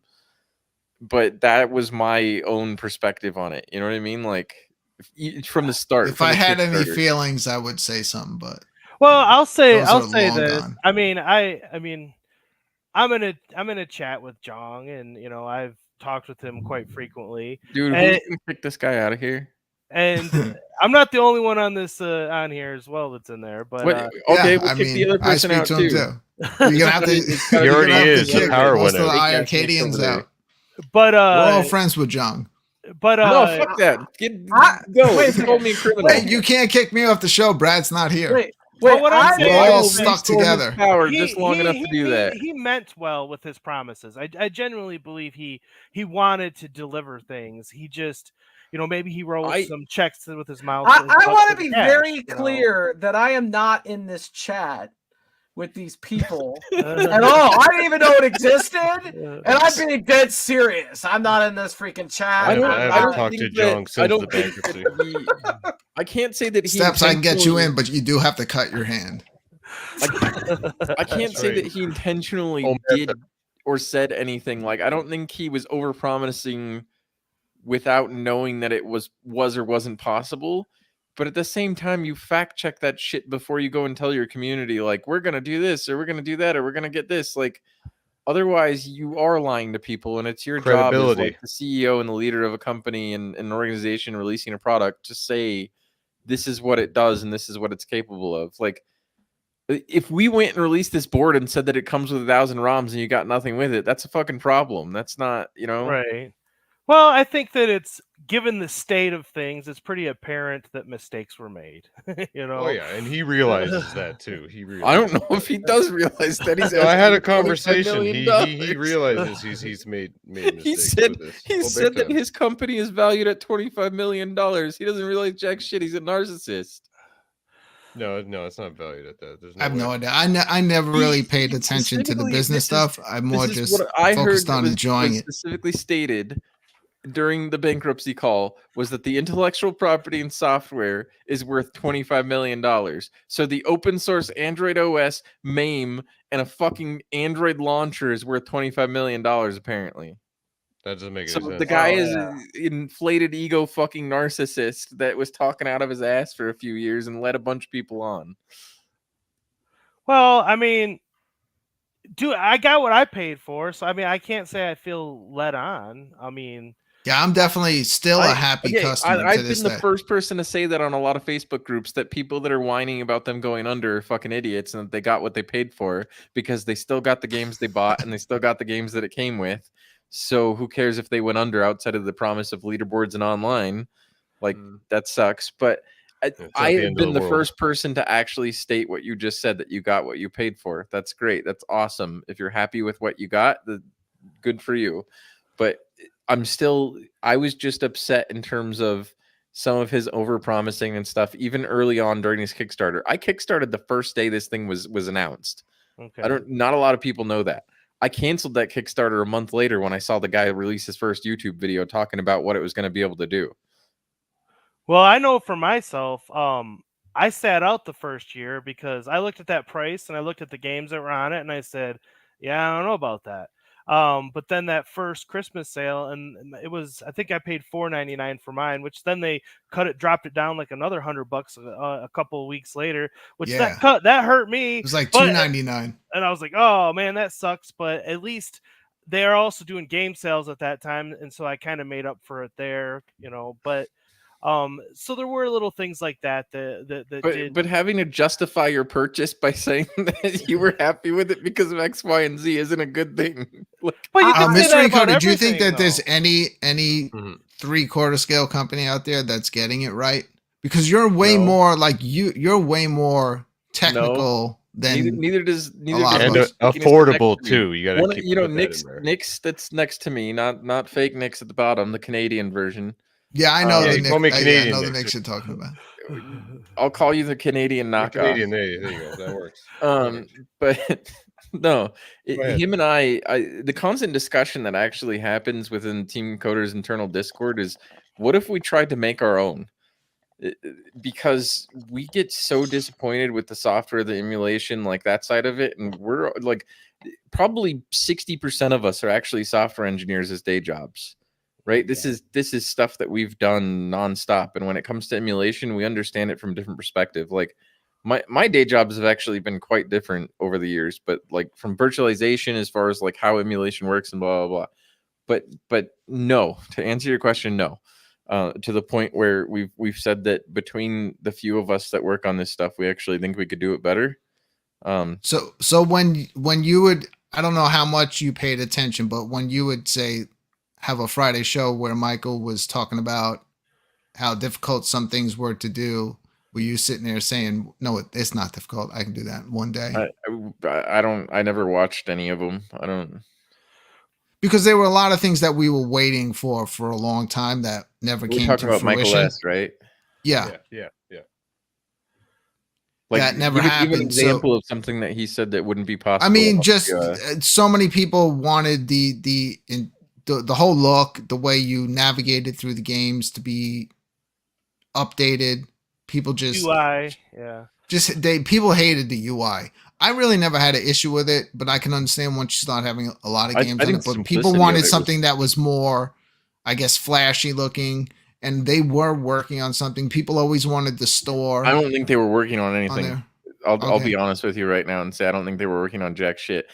How hard would it be to get the store on the actual? The new UI shouldn't have taken so long. But when Jong pulled his phone up and showed the software running on his phone and said that's what they were working on, that's a phone app. It was already a phone app. I already had it installed in BlueStacks on my computer like a year ago.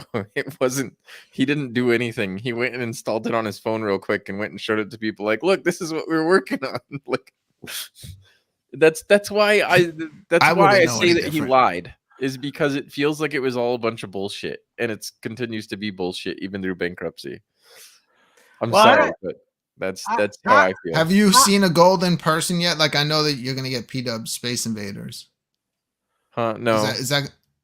I think it's super impressive. Like, still to this day, as far You as think it's impressive? The speakers are garbage. As far as on the like in this realm of things, like the 3/4 scale, the companies that we had to choose from, I think it's the best 3/4 home arcade that you can get was the gold. Here's what I'll say. I've seen it. I did not buy one. After I saw it, I was not buying one because of the cost. But it is an impressive machine. It looks pretty. It has a premium feel. I will give it that. But I wouldn't have paid $800 for an iiRcade. You could have played Operation Wolf on it. I could play Operation Wolf on this one back here. You Yeah, know but what I paid? You didn't know that, Steps. You know what I paid for it? $300. You know what? Steps? It would have cost you as much as it costs to buy a whole new cabinet just to get USB ports on your Gen 1, all right? Here's the thing. It actually costs what, $35? Canadian Nicks may not know the context there about the fact that they literally said that to people. Yeah. That was one thing that did upset me. They told people that it would cost you just as much to get a new cabinet to get USB ports on your Gen 1. Well, look, you guys added a couple of USB ports, and look what everyone's doing now. Dude, I guess they realized what would happen. $25, man. That was as much as a new cabinet. So what I'll say is I was at that announcement when they announced the Operation Wolf. I was there in Chicago. I know, I saw you. It was I was there too. Right? And everybody was like super excited. I'm standing there like because I was like, well, I can't play this. What good is this to me? I don't have $800. Well, that's where it also started more of a division, and people getting pissed off. That's also where Glenn's Deck started, right? Because Glenn's Deck was supposed to bring the light gun support to the Gen 1s. And then they gave Glenn the runaround because they told him that it would work over Bluetooth or something. They told Glenn USB was impossible.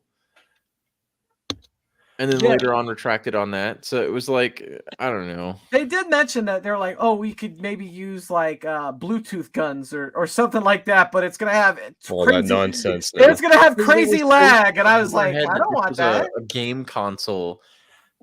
And what is he saying? I think his mic died and he's trying to talk. Oh. Now I can't find it. No, my mic's working.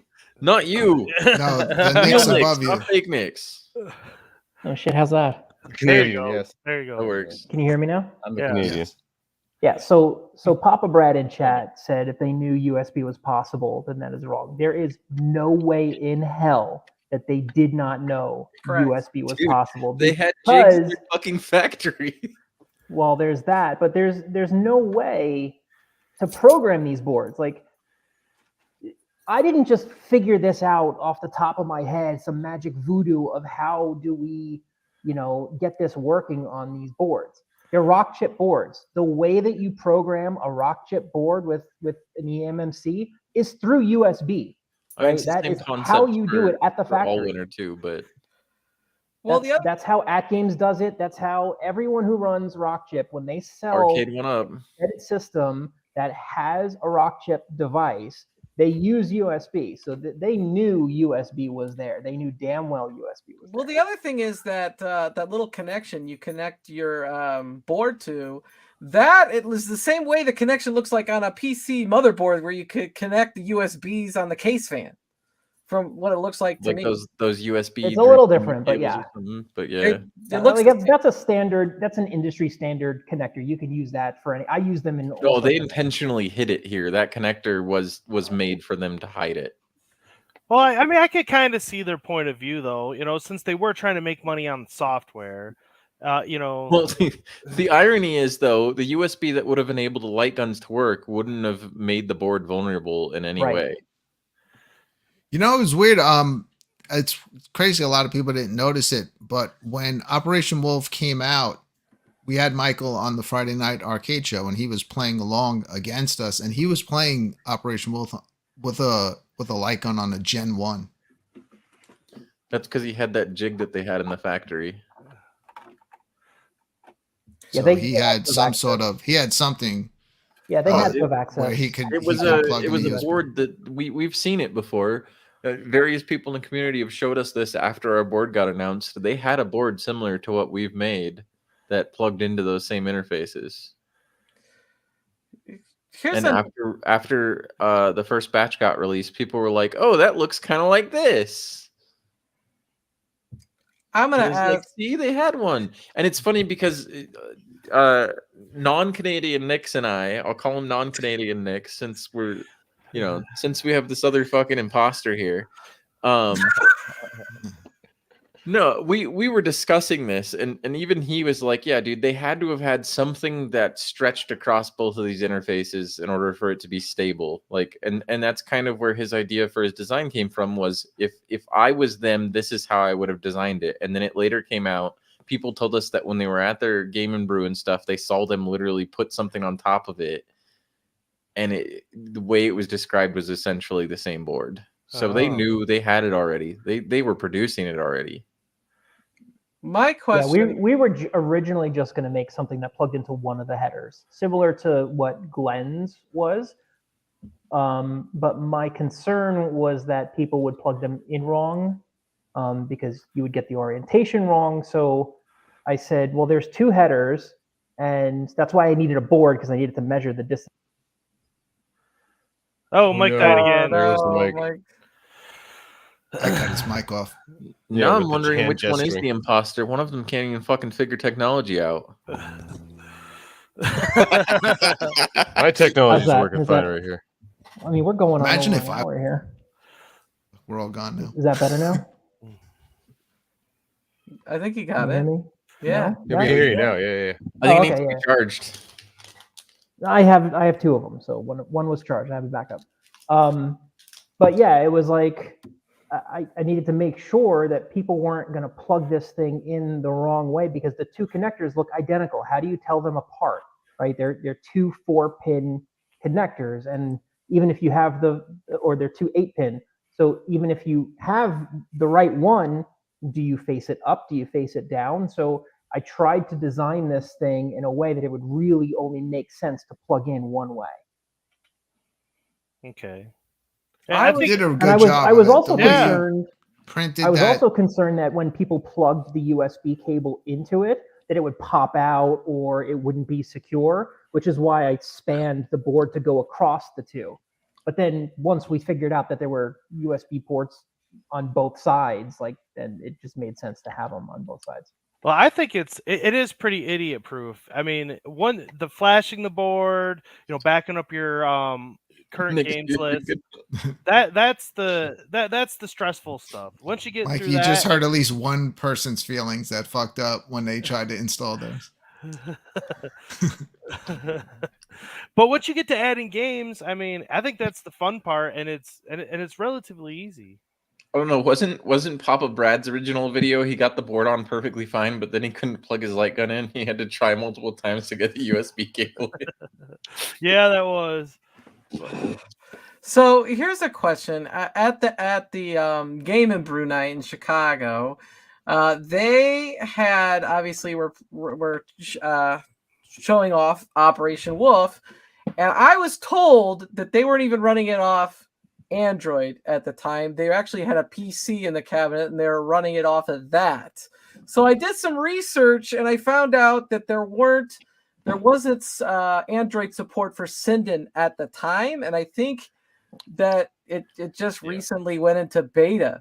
So to No, me, Sinden's had Android support for a long time. But if that was the case, Steps, then you wouldn't have been able to switch through the other games, because it would have been running off of outside PC.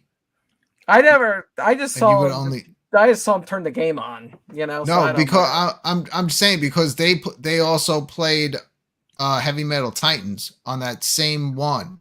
So when people were saying that it was a PC, I knew that wasn't true, because I saw people switch between games on it. No, Sinden and I have talked about Android support for his driver for like over a year. He just hadn't released it. So Sinden,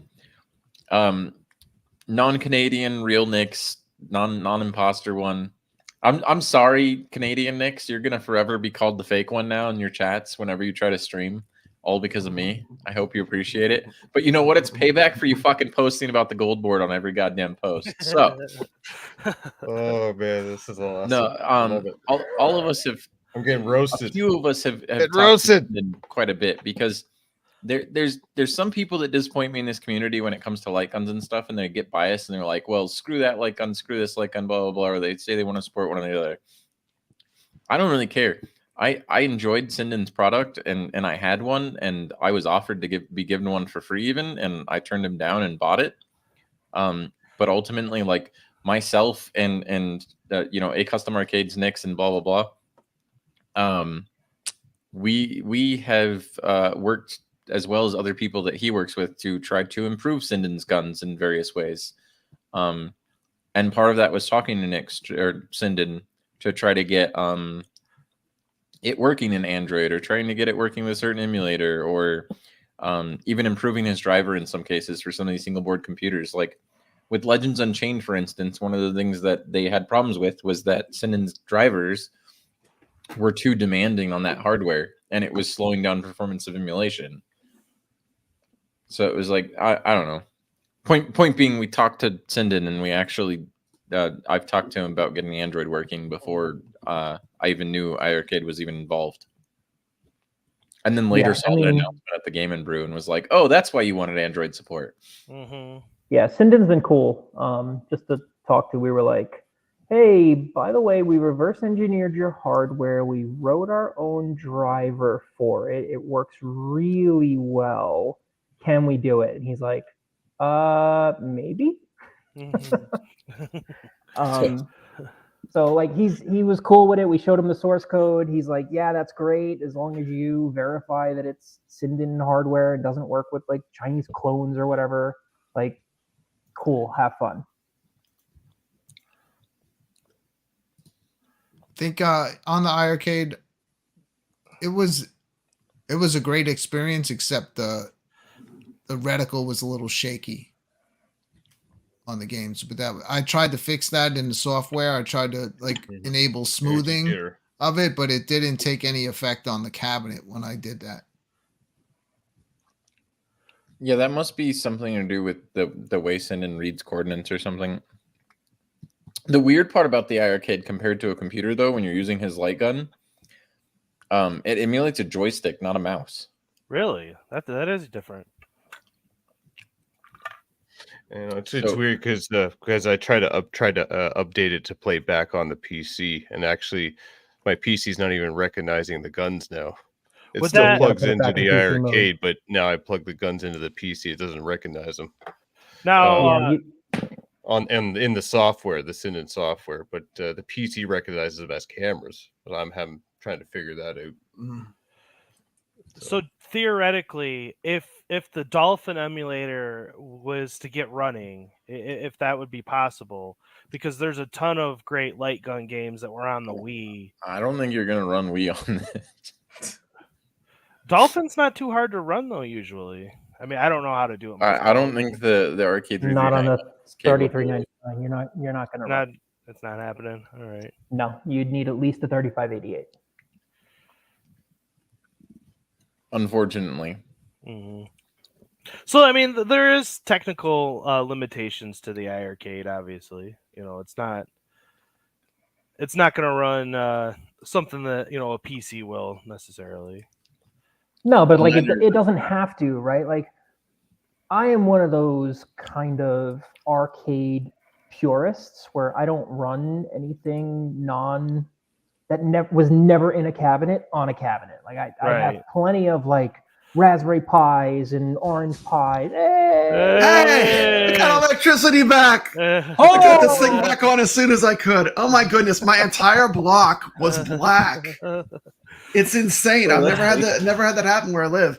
But all the power went out. It was crazy. But thank you guys for keeping it going. No, I just yelled at the other Knicks for a while and talked shit on iiRcade for a while and ruined your show. And no, you didn't ruin my show. I mean, you're free to come here and speak your mind. This is what the show's about. And I think I speak for Brad and maybe some of us. Now that the iiRcade as a company is gone, like we're like we're just arcade fans. Like, I mean, it doesn't matter if you're playing on. We were always arcade fans. Like it's you know, we're trying to really be like we're independent here. You know, it's not I'm not shilling for anybody myself. You know, no, it did come off though, like you were heavily shilling against at games and saying iiRcade was the best. Well, I'll never shill against at games. I love at games. To be completely transparent Always with you guys, I got this thing right here.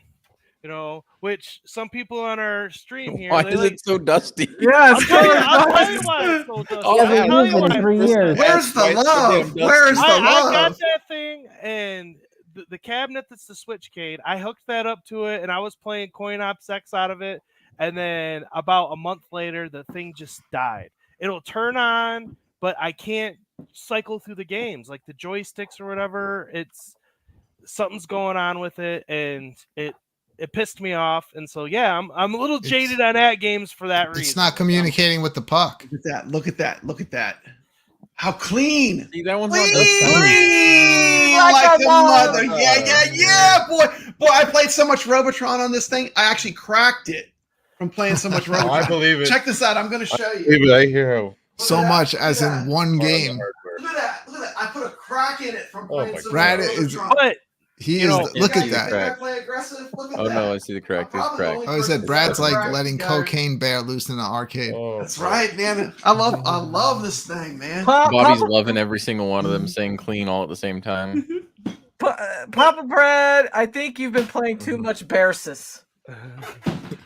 Yeah. Well, you know, you didn't get that game, but guess what? Kids do like that game. And I'm going to stick to that. And whether you like it, you want to keep making fun of me forever about it, it's their opinion. Wait, Bears? It wasn't for me. Beresis. Hey, and now how many people have that on their got trolled iiRcade? forever off that one game. I don't see why. I mean, they were bringing games out. Who cares what they are? I don't know. Because everybody. I wants guess it Mortal depends on how Kombat. you think about it, because But we got it now. because we all only think about ourselves. I'm back. I can put comments up. Who is this Papa Brad character? This is the Meacadian stream. You know what we don't have, Mikey? We don't have Virtua Fighter. We It's don't. not going to but- work. It doesn't work in MAME. What is it? Virtua Fighter 3 would run. That's a Dreamcast. I've one, got isn't it? I've got that on running on the Awesome Sauce build. Well, we didn't ask about that. Yeah. Fake Hey, Nick. just because a game doesn't run But I got it on MAME, does that mean that because some people act like if a game is running in slow motion, that means that iiRcade couldn't run it. But maybe that's So that's where I'm saying the not true. software is the problem. Like MAME doesn't emulate Virtua Fighter 2 well because it's isn't that Sega Model 2 or something? Yeah, it is. Yeah. And the problem there is like get most this Sega Model crazy 2 thing. emulation Hold was on. closed source that did well on PC. I think Sega Model 3 was the same way. And it's all like what people decide to focus on. Like what a lot of people lose sight of is these projects like MAME and all of that are passion projects.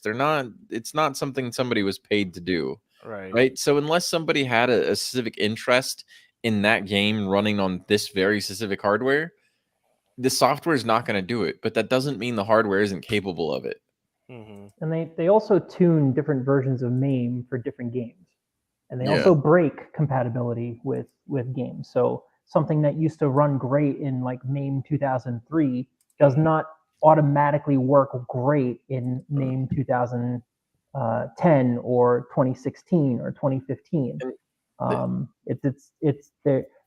You have to get the ROM set for the version of MAME that you are running, and you really need to know how to maintain ROM sets with like ClearMAME Pro and the DAT files and all that stuff. And if you're not doing that, you're going to have a hard time getting these games running properly. Well, the other reason why I said MAME was bloatware earlier and said that it's not really the best emulator is because it's in its name, multi-arcade machine emulator. It's not targeting one specific thing. Running And everything. if you're not targeting one specific thing, you can't optimize towards that thing. Like it's just not possible. Whereas Right, something like and then even in later versions of MAME, like past like 1.7.9 or something, they used to have Menace, which was a million systems like Nintendo and Coleco and all these other systems. And then you had MAME, which was arcade cabinet type systems. In later versions of MAME, including the 221 that we have, I don't know if they compiled in mess or not, but I it's think it one does. binary now, so it's MAME plus mess. Yeah. And there's tons of emulators. Like Daphne is a Laserdisc emulator, and it runs Laserdisc games better than MAME. Like if that's what your jam is, like it's just more optimized for it. The reason I say that MAME is the best emulator is because of the vast variety library of games it's capable of running. Like Paul in the chat was saying, I'm a Final Burn Alpha fan. I have, Final Burn Alpha on my MVSX, and I love that emulator as well, but it's limited. It doesn't have the library that MAME does. Well, it plays the entire MAME library, but FB Neo is in active development, like very active development. And every time, like we have this problem in Rcade, is that every time we update the FB Neo core, it breaks a bunch of games. So the chefs released a pack for FB Neo, but then we updated the FB Neo core, and now the pack has a bunch of broken games in it, which isn't great. But that's the problem with like an actively developed emulator. Yeah, I was always like, if you wanted to play a Final Burn Alpha, you're playing Neo Geo and Capcom, basically. Yeah, like CPS and Neo Geo, Final Burn Alpha is where you're gonna go for that. Yeah. That's also where my disappointment with Arcade 1-Up comes in, where they're targeting one specific game and they still can't get it right. What the hell are these two doing? There's like two different shows going on right here. I'm sorry. It's my ADHD. And of course, I'm confused. Of course, I'm watching the one where they're holding stuff up. No, I just the thing that pisses me off about Arcade 1-Up though is that they have the opportunity to optimize for a specific game and they still don't do it. Blocking this. Yeah. And I mean, and that's why I say, like, I mean, I'm not a huge Arcade 1-Up fan either. Like, I unless they release Gauntlet Legends, that's like my unicorn at this point. I'm not buying anything they come out with. I have no desire. You got a ton of 1-Ups right behind you. Okay, I'm not buying any more. So isn't it crazy though if you think about it? Like people try to talk about that something can't, like this cabinet or this hardware can't do KI or it can't do Virtua Fighter or something like that. Isn't it crazy that you could go find GTA San Andreas, there's an APK for it because it runs on Android. That was a PlayStation 2 game. You can't emulate PlayStation 2, but you could go install that APK and it would work fine. Yeah. People's debate about hardware is annoying because they don't understand that software is the limitation most of the time. Yeah. So Dreamcast is running now on this sucker? Yeah, it's been running. There's this asshole in my Discord that went and showed another guy how to do it and like team viewered his PC and loaded crap on it and then Well, I mean, that's pretty amazing. I mean, because we could get I'm pretty sure Virtua Fighter 3 came out on Dreamcast. Yes, that's what I was saying before. I don't know if Steps has a specific desire for it to exactly be Virtua Fighter 2, but Virtua Fighter 3 will make me happy. That's actually any Virtua Fighter right now would be great. And Streets of Rage 4 as promised. No. I was just before we came on stream, I was working on Blitz, and because it's a .chd one, I got it running. I don't think you'll get the MAME version of Blitz running. Yeah, because of the way 221 was designed, we're looking for the files through there. Not the CHD. Just Blitz never emulated well in MAME. Does not emulate well at all. But the best version of Blitz run. is the Dreamcast version. Yeah, Nintendo 64 is probably the second best version of Blitz. But I mean, heck, yeah, those would be wins right there. Getting the Virtua Fighter and Blitz that way. That Blitz cartridge. Yeah. Yeah, Nintendo 64. It was a pretty good version of Blitz. Yeah. Me and my friends played it for sure. I bought that instead of the Arcade 1-Up. I got this for I think $20. With the link. Well, and if also on Dreamcast, Gauntlet Legends. So that would with you guys putting shit in front of your cameras like this, you might as well just start playing Yu-Gi-Oh or something instead of setting your cards down on a table. You just put them in front of the camera. I know. That's what we need to do. It's like, I choose you, whatever the fuck thing from Yu-Gi-Oh. I don't remember the names. But I mean, Wrong show. I couldn't get Blitz running. Like I said, I got Virtua Fighter 2 loaded, but it's real choppy. Tekken 2, that one is choppy. Yeah, like a lot of the 3D stuff you're gonna want work. to run console versions of, because a lot of the 3D stuff in MAME has never worked well. The thing about MAME is, like, the thing about consoles and MAME when it comes to emulation is people forget that, like, there are multiple components to every one of those machines. Like, a console has its own graphics card, its own CPU, and then sometimes on consoles, like, people wonder why Saturn emulation is so hard. If you've ever watched one of the documentaries on the Saturn, it's really stupid what they did. Yeah. They wanted to claim they could do 32-bit processing or something like that, so they slapped 2 different 16-bit processors in it and split the processing between the 2 things. Well, they did the same thing with the Jaguar too. Turbo Jaguar graphics was 64-bit, but it was never true 64-bit. Yeah, and 32-bit processors. Back in the day, just for marketing reasons, they made it actually harder for developers to even develop for these damn consoles, which makes it that much harder to emulate it, because to get that right is such a difficult task. Well, that's why for the Saturn specifically, the best games on that system are, for the most part, the Sega made games, because they were the only ones who knew how to do it. Yeah. Well, not even know how to do it. They were forced to do it to even get people interested. Turbo Graphics was 2 8-bit processors, so I was just thinking about that since and that's actually difficult to emulate too, from my understanding. Like, it doesn't run very well on a Pi 3, for instance, yet the console wasn't that powerful. Brad, Mystery Encoder asked you to stop. I didn't ask him to do anything. I asked him to I'm sorry, Paul slapped that. He said if I held up a Pac-Man cartridge, he'd slap it out of my hands, and a ghost came and slapped this Pac-Man card out of my hands. Biggie D, I don't know if you could plug a steering wheel in.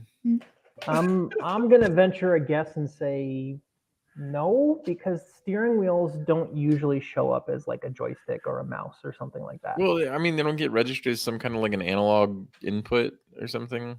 Yeah, they're like very specific, and they have their own drivers. So if someone were to write a driver for Android, maybe. Now, let me ask you guys this. I know there's the possibility for to edit the controller menu for gun games. If you were to try to load up, say, Terminator 2 on it right now, is it going to read? No, not yet. So it requires a MAME config. So because we can't access like the tab menu for MAME and stuff, what I've had to do is make the MAME config on a PC and then push it to the cabinet separately. Okay. Dude, this cabinet could handle everything. It has blast processing. No, I don't know, but yeah, like I said, 3D gaming, you're probably better with the console versions instead of the MAME versions, but the console versions will come later. The goal is to kind of make a way to easily install Redream and then make it launchable from like the stock interface, so that you don't have to like navigate 2 separate menus. You can just launch it as if it's a game that's installed like anything else. That'd be beautiful. Yeah. And that's part of the reason why I haven't like detailed anything about Redream yet, is I don't want people to have to like navigate it and stuff. The reality is, like, I'll be perfectly honest, I feel like the majority of iiRcade users were idiots that didn't know how to use emulation, so they bought an iiRcade. So I want to keep it idiot proof. Guilty. Because if they're all idiots, you need to have the application idiot proof. Well, thank you for idiot proofing the Mystery Encoder. I'm not even trying to be insulting. I almost named my channel Mystery... "Idiot That Can't Use Emulation," but I thought Brooklyn Menace. But I'm not even trying to insult Everybody wants or offend anyone. I'm being honest about it. I'm saying, like, I want this to be as simple as possible, and for it to remain that way, where people don't have to go into a separate emulator and configure it, because then that just makes it more confusing. It does. Absolutely, it does. After explaining how to set up Fightcade to Brad, and then seeing how he was able to figure out Mystery Encoder's method here, I was like, damn, Brad figured that out right away. Brad made tutorials on it. It took me a tutorial. Brad made the Master. first Mystery tutorial. Encoder said, no one's making a tutorial. Is everyone afraid? I was like, Papa Brad's not afraid. Here I go. I'm going to do this right now. It took me 2 days to get Brad on Fight Cade. I'll tell you what I did. I had took so long to make, by the way. God, I had the tutorial up playing glad- on my I'm glad I did. phone, and I had the written instructions on the laptop in front of me, and I just, read the instructions, watched that part in the video, and just, got my way through it. Like I And said, still never figured out how to configure input. I swear that there's something wrong with it because I'm not trying to pick on you, but like I did set the buttons for asteroids and it would just not keep. I don't know. Maybe the config and name is different. Probably user error. You're probably 100% right. It's an ID. I did try setting up a different control scheme because that game uses just buttons, Yeah, But- I think I tried Asteroids at one point. It definitely is supposed to use the joystick or something, and it wasn't configured properly. I'll give you that. But that's who the hell knows why, right? Like, who the hell knows why? I mean, that game's like from what, 1979? No, it's not just that. Their MAME config is weird. You'd have to know what buttons MAME is looking for. Right. And that's one of the biggest struggles we have right now is we don't know what buttons MAME is looking for what thing. And for each game that's going to change. And maybe there's some default list that we should be looking at per ROM or something and then configuring based on that. But the reality is it comes down to like those community builds like Bobby's doing or whoever's doing, I don't know. It comes down to like hoping that they solve it for the idiots so that they don't have to worry about it. That is true. Any chance you can play walkabout mini golf on the iiRcade? No, there's no chance. I doubt it. Maybe if it had a Snapdragon XR2 that's in the Oculus. That is disappointing. acustomarcade Nix can probably clarify on this, but why is it you believe that they've never put a Snapdragon in one of these things? Cost, licensing. You're asking me that question? Yeah. What's your opinion on that? For those of you who don't, processors are more that's expensive. what cell phones use, Mr. Encoder. Cell phones, the Oculus Quest. Yeah, the more powerful because your cell phone is like crazy powerful for its size and stuff. Yeah, I mean, an Oculus Quest 2 runs on a similar chip to what these run. It's just a Snapdragon instead, and that's capable of doing VR, right? So. And VR is like extremely demanding. I mean, everybody had to upgrade their PCs when VR came around. Oh yeah, you're basically running everything twice.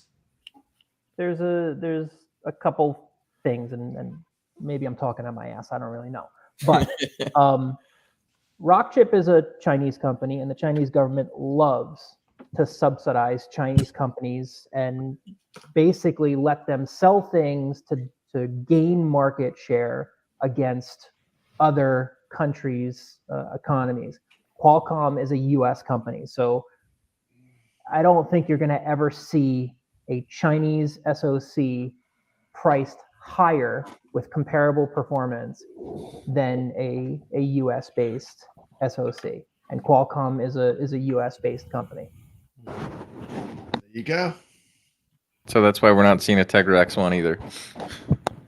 No, and those things are expensive. That's Nvidia, and Nvidia's not gonna give it out because they're worried about hurting Nintendo. Well, they put it in the Switch already too. Well, yeah, but I'm sure Nintendo was like, nobody else is getting this. Paul, you didn't have to worry about the Chinese tracking you. It was the Korean man in charge. The Tegra, that was in the first Nvidia handheld that I bought. Yeah, that was in the Shield. It's in the Shield. Yeah, the Shield. I still have it. It was in the Shield first handheld. one. It's in the Shield TV. Shield TV, and then the Nintendo Switch. And the Nintendo Switch has a variation of it. Yeah. Yeah, that thing still plays great to this day. Well, that's the crazy part, right? Is the Nintendo Switch is based on the same architecture as well. So as these chips get better, it's like that's one of the crazy things when you think about console emulation is when it comes to the Switch or the PS Vita. They're both ARM architecture, which means that if you're running on a Pi 4 and you wanted to emulate PS Vita, you're technically running natively. You're not emulating. You're running the same instructions. I don't know. I'm one of the stupid guys. I just made everybody tune out altogether. This Yeah. entire panel just said this guy's fucking talking above my head. Well, I mean, And I have a Fake question Nick for finds you it guys. funny. No, it makes sense. Have you guys ever like hacked a Switch, for example? I mean, Yeah. messed around with those? No, absolutely not. I don't want to get sued by Nintendo. No. No. That's an absolute no. Uh-oh, what's going on here? Nintendo just entered the chat. What happened? I think this is Are too you late. are you giving away a New Wave's Toy Space Ace? No, now I'm getting echo. I can't myself out. I'm in here twice. I think, Oh, man, two Brads. Wait, what the hell? What just happened? Why was there two of him? Crazy. This will be the worst giveaway in the history of YouTube, just FYI. Oh, thank you. I'm proud to have it on my channel. I just have to troll, dude. You are No, a he troll, fucking aren't you? removed himself. Did his power just go right back out after he put the screen up? It's great. This is great. I was just being funny because of the stream he did last night where they like put in hashtag Space Ace. And it was for like a Windjammers. No, Nix wants to give a few boards away in Sweet. different streams, and he asked Papa Brad if he would give one Okay. away on this Am I one. back? The I think- problem was Nix didn't realize that you guys weren't the most popular streamers on the home arcade space, you know. What? We're not? Are you kidding me? I thought it was. Oh, I thought that said 211. Damn. Sorry. Oh, nice. I would say if you are giving away one of these boards, that only put the hashtag in the chat room if you have an iiRcade and you need one of the boards. Yeah. Yes. If you already have one, And Biggie D will come up with the rest of the rules. Biggie. take it away, Biggie. Does Biggie D even have one? Biggie D has an iiRcade. Does he Yeah, have? he has- Does he have the? I think he has a board he already. has I a don't board, know yeah. if he has a board. I think so. I know he was heavily interested in having one, so I think he ordered one. Okay, let's do hashtag Mia. Hashtag what? Mia. MIA. Okay. MIA. Nix. He Hashtag calls it Nix. Mia nonstop. I don't know why he calls it Mia. It's MIA, like missing in action. Like they fucking went under. They're gone. It's over. Mia. That's like a girl's name, right? Mia. Mhm. Yeah. I'm not going to enter because I'm on the panel and because I I'm on already the have panel one. too, I'm not entering. and I don't have an OG cabinet anymore. There's a couple But people they're working coming on the in. gold one, just for you. A bunch of Brooklyn's alts just showed up in the chat. I see a JT alt. I see an Both Andy hands alt. up. A Hollywood Polo alt. Hold on. Gotta Somebody type just with something. hashtag Kia. Hashtag Kia. Hashtag Kia. Not Kia. MIA. Who's that Let's see user? in Not action. Brooklyn. Did it on purpose. Okay, so So Now since switch it nobody up. even knows what's That's going on, MIA. Now the real winner. That's to type in what? How does Little Alien not have a board? I don't know, but you did offer to do something else if they already had one, didn't you? Yeah, I'll if you already ordered one, just shoot me your order number and I'll just refund you if you win. Oh shit, I'm entering. That Forget was everything bad. I just said. You can't win if you're on the same stream. What? Hey, I'm not didn't- on any didn't, stream. What are you talking didn't about? Arcades Anonymous just do that. Hey, Fucking hey, one of we're- their hey, we're guys not- hold won on. Share screen. steps. I'm not cool with that. We're- I'm We're not down with pulling. that. We're not pulling. No, the you're- UAC steps here. didn't Arcades Anonymous Yeah. just do that though? One of their guys they? won that was on the panel. Like Two of weren't their they- guys won. Yeah, I'm not down with that. I if it's on my stream and this person's on the stream with me, it's like nah. Well, it's not your stream, so fuck. I know. Dude. Exactly. Hey, look, Okay, every channel yeah, has yeah, their I own haven't rules. seen this tool. Can I enter? I'm just being a dick. Okay, should I start collecting comments? Let's do this thing. Wait, before you roll that, we're going to change the rules up. Actually, only people on the panel can win. So forget about, let's make a new hashtag. Is the hashtag Alright, case forget it. sensitive in the giveaway tool? Just spin it. Sweet. I'll figure out how to hook that up to my gold. Unfortunately, if Papa Brad's internet didn't go out for the entire hour of the show, he could have posted it like elsewhere so that people knew that this was going on. Yeah, way to drop the ball. 9 entries. This is Here comes. I didn't see my name Chances in are there. good chance of winning one. Oh, could you respin, please? Rigged! Rigged! Oh, that's rigged. Absolutely, damn right it was. Come on. Hey, come on. Yeah, That's an auto respin. that's an auto respin. Yeah, we don't like him. Yeah, we'll do another one. How do I redo another one? Hold on. Just Draw give it again. to him. He doesn't have one, huh? He said he ordered one. Yeah. Well, he did. He did win fair and square. Did you really just respin it? Oh, he's That not was even rigged. here, and then You can't Carl- oh, Wow, this is totally rigged. Dude, like this is that. worse than the Ashley scandal. I swear. You I'm better just give it a pressing the rainwater. Papa Brad rigged it so Carlo got it. Carlo gave him favors. Holy crap. button. I don't know what to tell you. Actually, that's impossible with that tool. It actually Yeah, it's is. completely random. That's why I used They it. typed in. I thought the this thing. tool was the same one that Yeah, you UAG can't used. cheat this one. You can't No. cheat this one. I beg No, to it's differ. spinning. I'll It's show used you with me cheating spinning this wheel. one. with the Really? question marks. That's what they used. Ashley. Yeah, we're not as smart as you though. We just spin Yeah, it. we're too dumb. We just press the button. I don't when I did it. I just used that, and it's like I don't care who wins. Whatever. I lands think on it. Carlo and Rainwater should have to fight to the death, and the winner gets the card. That's right. Nah, I'll give 1 him quarter both challenge. I think so. I think so. Wait, Death wait, wait! match. No, no, Death no! match. Rainwater, Death match. Rainwater was once an iiRcadian. He and I'm sure Yeah, he should people be know him an ineligible. But, iiRcadian, you know, so he should be ineligible. I'll buy him one. I'll buy him one. I don't care. I don't care. I don't care if I have to pay for both of them. That's fine. Just whatever. I spun it twice. Carl O's fine. Carl O is not an Wow, iiRcadian. this is some scandal. Let's do it. Telling Carl O shills for ad games. You're fine. Carl O is clean. That's a clean pick. Carl O has been talking about how he doesn't give a shit about the board and how he's just excited for Glenn's deck. How did Rainwater enter? Does he have me blocked? I don't even see him in the chat room. I didn't see his hashtag. The chat is all messed up. Like Is it? I can't. Yeah. Yeah. Rainwater did enter. All right. Okay. Maybe my thing is frozen. But Rainwater's not saying anything now. No, he's not. He's been awfully Oh, he's quiet. been saying stuff.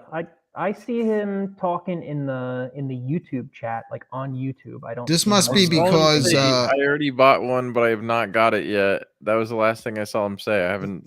Now is this collecting hashtags from both channels? Is this running on the iiRcadians too? He must be over there. No, this is Papa Brad, I think. Okay. That would be why. Maybe, I don't know. Wait, are you running it on both No wonder why I can't fucking see anything. Jesus Christ. I'm not sure if he He's is. running on five. Is Papa that Brad like- running There's on so five much. channels. Is that why we There's can't see 23 chat? people watching on yours. There's actually 1,000 people watching. There's Yeah. 980 on the iiRcadians and 23 here. Now It's I good. understand why the Yeah. fuck I couldn't see the right YouTube chat. Dude, what the hell? You're streaming to two No, there. channels Yeah, at no, once? it is streaming on 2 channels. So maybe Yeah. Rainwater And is over you can there. stream it to your audience too, just for being here. Yeah. Stream this to your audience. I don't care. Oh my gosh. I'm checking. Yeah, Rainwater's in the other Okay. chat. That was a Not bad. legit Rainwater win. Does he have one of these boards? He bought one. I think he bought said one. that he bought one and that it was not delivered, or yeah, he hasn't gotten it yet. Papa Brad's paying for Rainwater's board. Whatever. Whatever. I'm fine with whatever. That's fine. I'll pay for it. That way it's not rigged. Wasn't written. I pressed the damn button. No, I got an idea. I have a solution. So there's Here's like the 30 solution. people watching then between the two channels. All right, here's the solution. Put one more hashtag in there, and only Carl O and Rainwater can enter that hashtag. Nobody else, and spin it. Hashtag spacing. That's right. All or nothing. There you go. This is why I don't do contests. Double down. This is why I don't do contests. Biggie D, you'll be able to buy them. Jeff's gonna open batch 3 pretty soon. Hashtag rigged. Yeah, Carlo and Rainwater. Don't only listen to enter. Papa Brad and don't listen to the iiRcadians. Avoid these people with all costs. They rig their contests, obviously. They make sure Ashley wins. That's right. That's right. Ashley's got it going on. We know. What are we? I'm so confused. What's happening right now? I'm tired, dude. You guys have been doing this shit for 2 hours of whatever the fuck nonsense has been going on here. Oh yeah, we got about 2 more hours of nonsense in us. If someone doesn't stop, I don't. Fuck you, man. So what's gonna like? Who won? What's going on? Like Rainwater won for. I love both of these guys, Rainwater and Carlo. Guys, It's Papa Brad's fault. Papa Brad has to figure out what to do. I'll pay for one. Just it doesn't matter. So I just refunded Carl's order. So Rainwater, if you just want to put your order number in the chat, I'll go ahead and refund yours too. Oh wow. See, look at him. Look at him cleaning up after Papa Brad's mistakes. I'll put it on Papa Brad's tab. Yeah, you can put it on my tab. Look at that. You can't even win this thing. Everyone already owns it.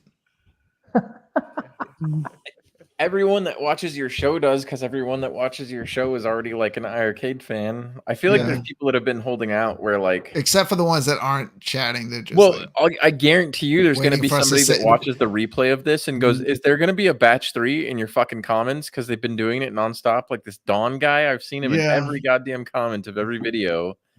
Oh my god, I got asked that today. Yeah, and it's like, you guys live under a fucking rock. It's not like this hasn't been posted everywhere. That's my current annoyance.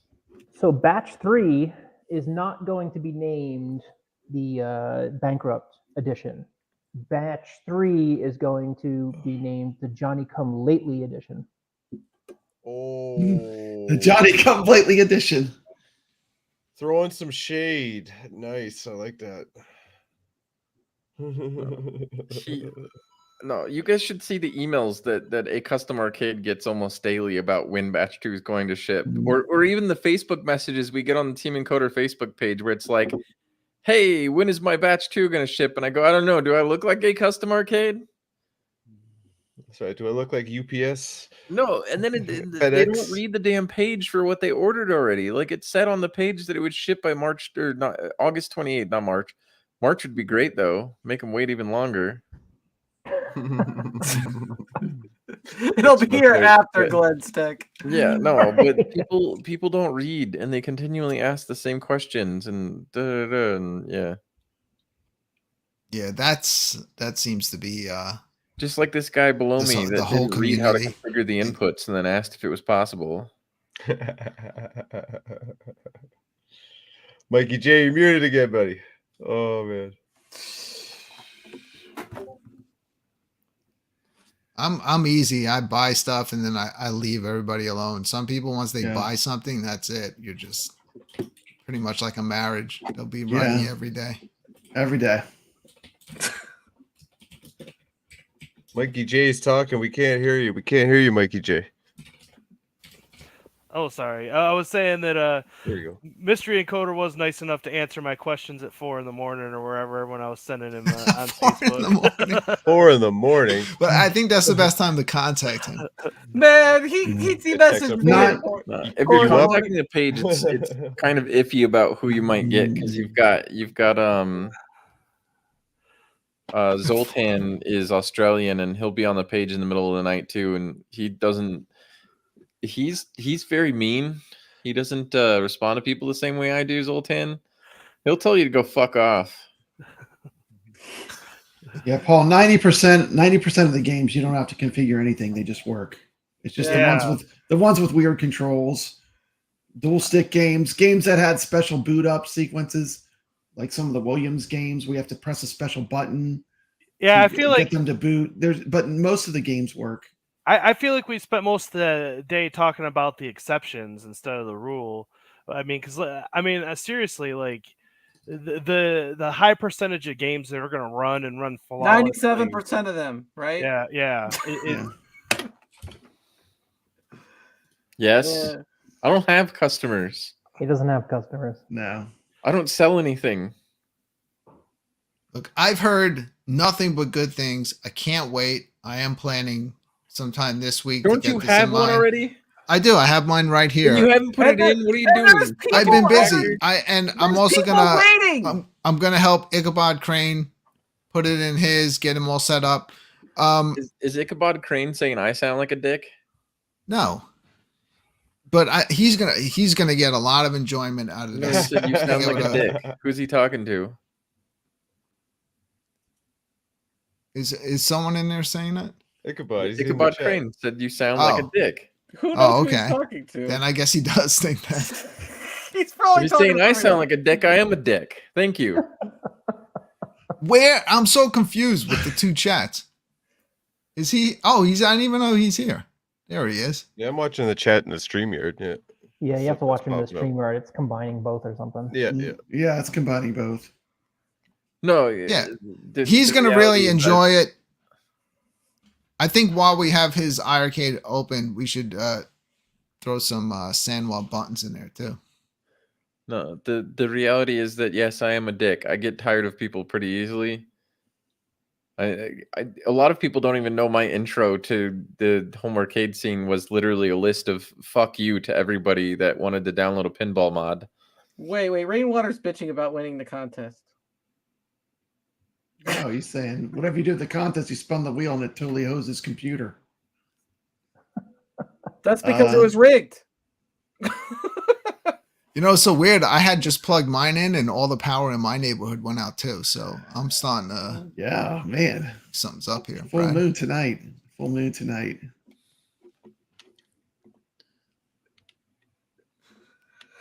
Look at that. No, so did you guys actually do streams online before when you were playing online together? Or? Yeah. You did? We did. Like online games? Through iiRcade? Breaker's Revenge. Yeah, on iiRcade. All the time. That like when my show first started, that's pretty much we would talk and then play games together online. Sometimes it'd be a little hard to get certain games to connect. Now Ichabod Crane saying, "Hey everybody." You don't get to say that I sound like a dick and then say, "Hey everybody." No.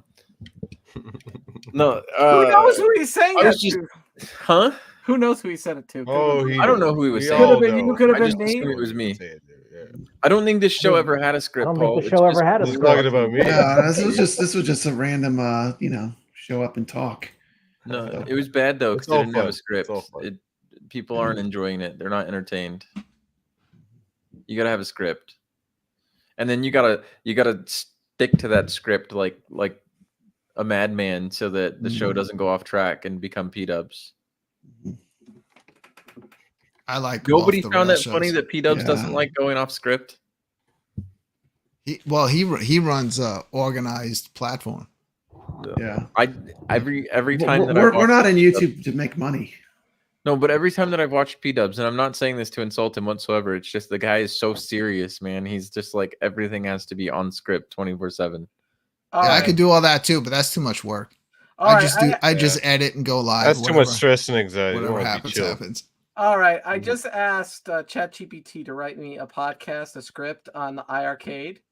And it says, speaking of games, the iiRcade comes with a wide selection of pre-installed titles, ranging from iconic classics like Pac-Man and Space Invaders to cult favorites like Street Fighter 2. That would be nice. That would be great, wouldn't it? Well, it's kind of true now. And if built games aren't enough for you, the iiRcade now supports loading your own ROMs and opens up a world of possibilities. And the greatest part about it is it doesn't run shitty games like Virtua Fighter. Yeah, I mean, Wasn't me. It was that Chat GPT. That's it. Chat GPT, man. King of Fighters. I'm so dumb. I don't even know how to use that. That's you guys do 1 quarter challenges too, right? Yeah. Yeah. High score. Yeah. That's one of the things that I'm interested in. Like I was checking out Antstream, and I think it's cool that how Antstream does it, where it's like a global. Did Brooklyn just freeze? Yep. No, I'm still here. No, you were frozen now. Frozen No, for a it's second. frozen. Just for a second. I don't know. Maybe I froze for a second. Maybe for a sec. No, that's one thing that I was kind of interested in trying to do is there's already ways to like hook MAME and all of that. So I think making global 1 quarter challenges or 1 life or time limit challenges would be really cool to integrate. And my idea was sort of like you turn your arcade on, and if you have a specific ROM or some set of ROMs that a challenge is happening in, you'll get prompted like, do you want to participate in this? And then you click yes or no, and then you get to go participate in it. That So would like be we great. could do it like weekly or something. Rotate it between a few games. We were hoping for awesome. that type of stuff to come down the road with firmware updates. It would. So the cool part about doing stuff like that for me is that it entices me to actually play the damn thing more too, not just mod it. Because then it's like I want to do this too. That sounds fun. You gotta have a reason to play the game. Well, that's sort of why I did the leaderboards for the Arcade 1-Up Pinball. For those of you who know that I did that, was because then it gave me a reason to play. I was mad at some of the Team Encoder guys though, because we were supposed to compete on it and we didn't. I'm still reading this Chat GPT thing. It says person 2 says absolutely, and I'm like, damn. Cyrus. Is that what is Mikey J Hollywood that has Polo Neo saying? This Turf is the Masters on? wacky. The wacky. What does that mean? What does what mean? What he's saying? What does that mean? Oh, Mr. I agree. This is wacky. I don't know. See, look how fast that is. Like how quick Mikey Who's J is Crane? just going in and out of games. Ichabod. Who is Short form. Ichabod? The one that called you a dick. Ichabod Crane. But who the hell is he? That's my friend. Who's your friend? Ichabod Crane. Who's that? See, now we're gonna go in circles. Who's on first? What's that sound? We did a show together from his house a week ago.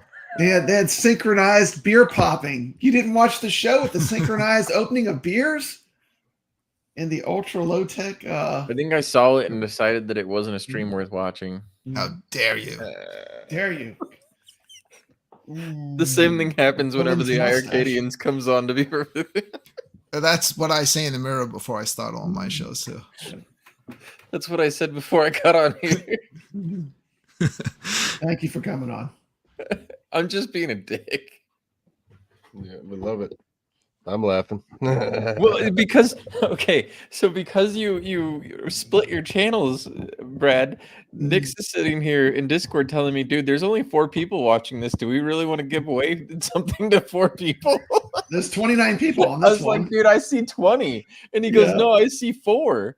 And I'm like, Yeah, it matters what channel you're watching it on. That's why I had to put it on the Papa Brad's, because that's where everyone watches it. I don't know so why. why doesn't anybody watch the iiRcadians? I have no idea. Like, if I put it on there, no one will watch they it. only give It's- a shit about Papa put it on Brad. my Here- channel, well, please my watch. opinion on Yeah. that, like, so if Brad would have, if he would have made certain content exclusive to just the iiRcadians and not on his channel, then people would watch over there. But more people will, when it's on both, they watch it on his channel.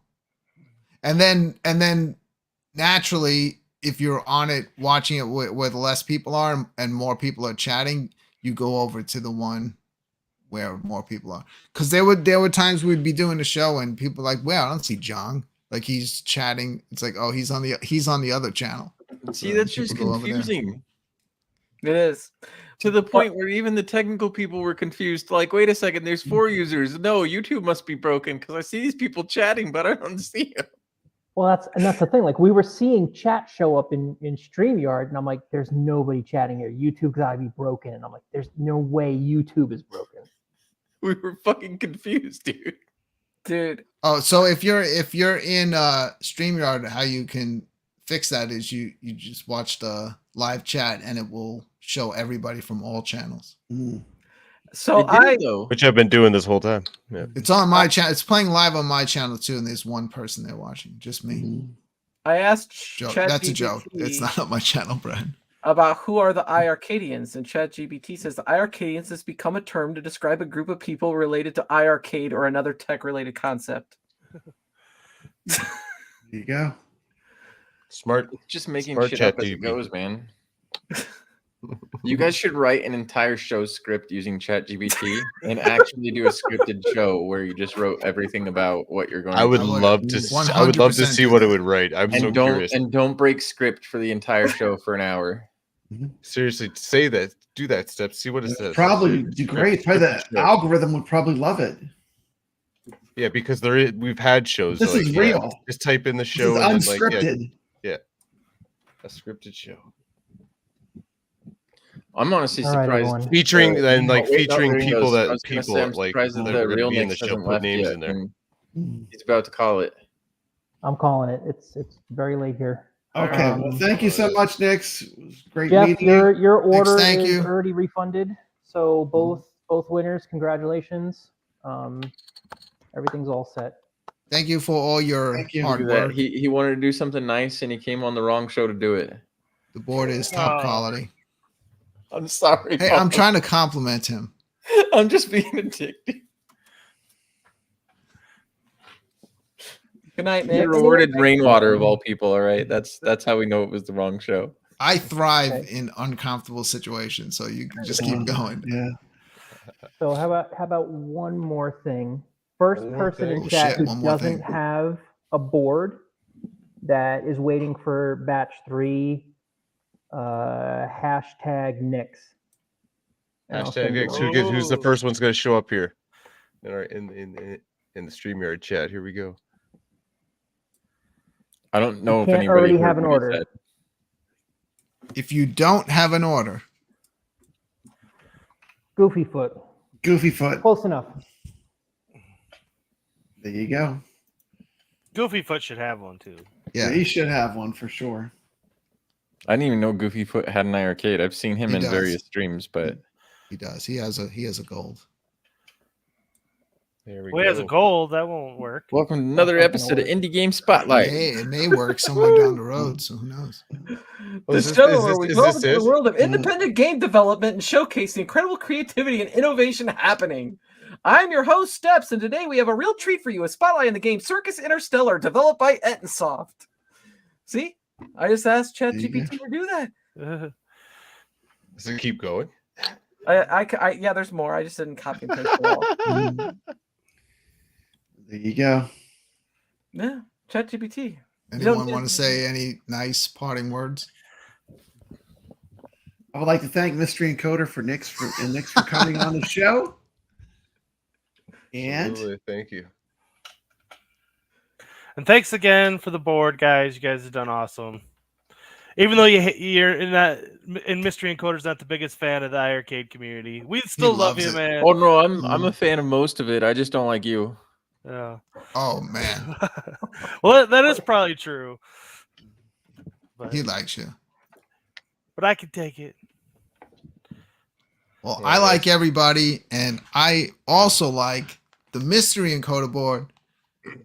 Make sure don't miss out on round 3. No. Don't be that person that when they stop making these, you're like, why didn't I get one? Because you always have that person that's like, well, I'm gonna wait, see what's working, make sure, and then don't wait. 2's gone. 3. I'm telling you, they are going to stop making these. Mm-hmm. I gave you guys a little taste. Don't miss out. Yep, you're hearing it here first, right from the source. And even if you don't use the board, it makes a great little container for your weed. So it has multiple recycle, purposes. reuse. Yes. Now you're gonna get fake Nicks to buy one. Canadian Nicks, sorry. Damn straight. Batch 3 is going to be the last big batch that I do, and I'll order a little over, and then once I sell out, I'm not going to do a big batch anymore. It's a lot of work to sell this many boards in one go. Yeah. So there you go, folks. It's a limited run. That's right. Get them while they're hot. Once I open up pre-orders for batch 3, I'm going to keep it open for 3 weeks just to try to catch as many people that wants one, you can get one. And then after that, I wrote a thank you note to Team Encoder from ChatGPT. I had ChatGPT do that for you. Yeah, read that. That would be good. Read all that. Yeah, I think might be here another hour. It's pretty. Okay. I think I'm done. I think it's over. Yeah, I'm done.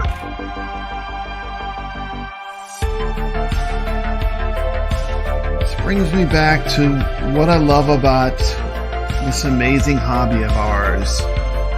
You know, going to a real arcade or real locations that have pinball machines that you can play on location. Modern Stearns, classic Williams pinballs, you know, great classic arcade video games, you know, like some of the games I'm about to show. This was at the heart of why I started Papa Brad's Gaming. And the wonderful thing is that we get to experience some of this fun now at home. And it doesn't matter what brand you use to play arcade games at home. I mean, one of the great things is we have so much choice right now. We live in a golden age of home arcade. These games that were reserved as monuments in arcades, now we can play them all at home. Through emulation, through commercial products. Look at this high score on Miss Pac-Man. Pretty amazing. But, you know, playing the real machines is always what it comes back to. Look at the size of this CRT monitor. You know, I have a deep appreciation for real arcade games. And I just love it when I get to go on location and play these games out in the wild.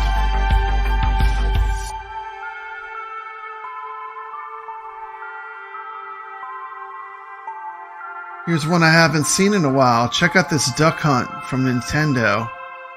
Pretty cool. Am enjoying my Send-In light gun. Another classic that you really can only play in an arcade is Paperboy with the handlebars and the unique controls. Looking at Rampage World Tour. And of course, no barcade is complete without an amazing golden tee. Ready to go is your number pad. Look at all that space around that trackball. This is the real deal. Shout out to the Rexer Show in Kevgret. Your number pad. Lots of space in that run up so you can play some real golden tee.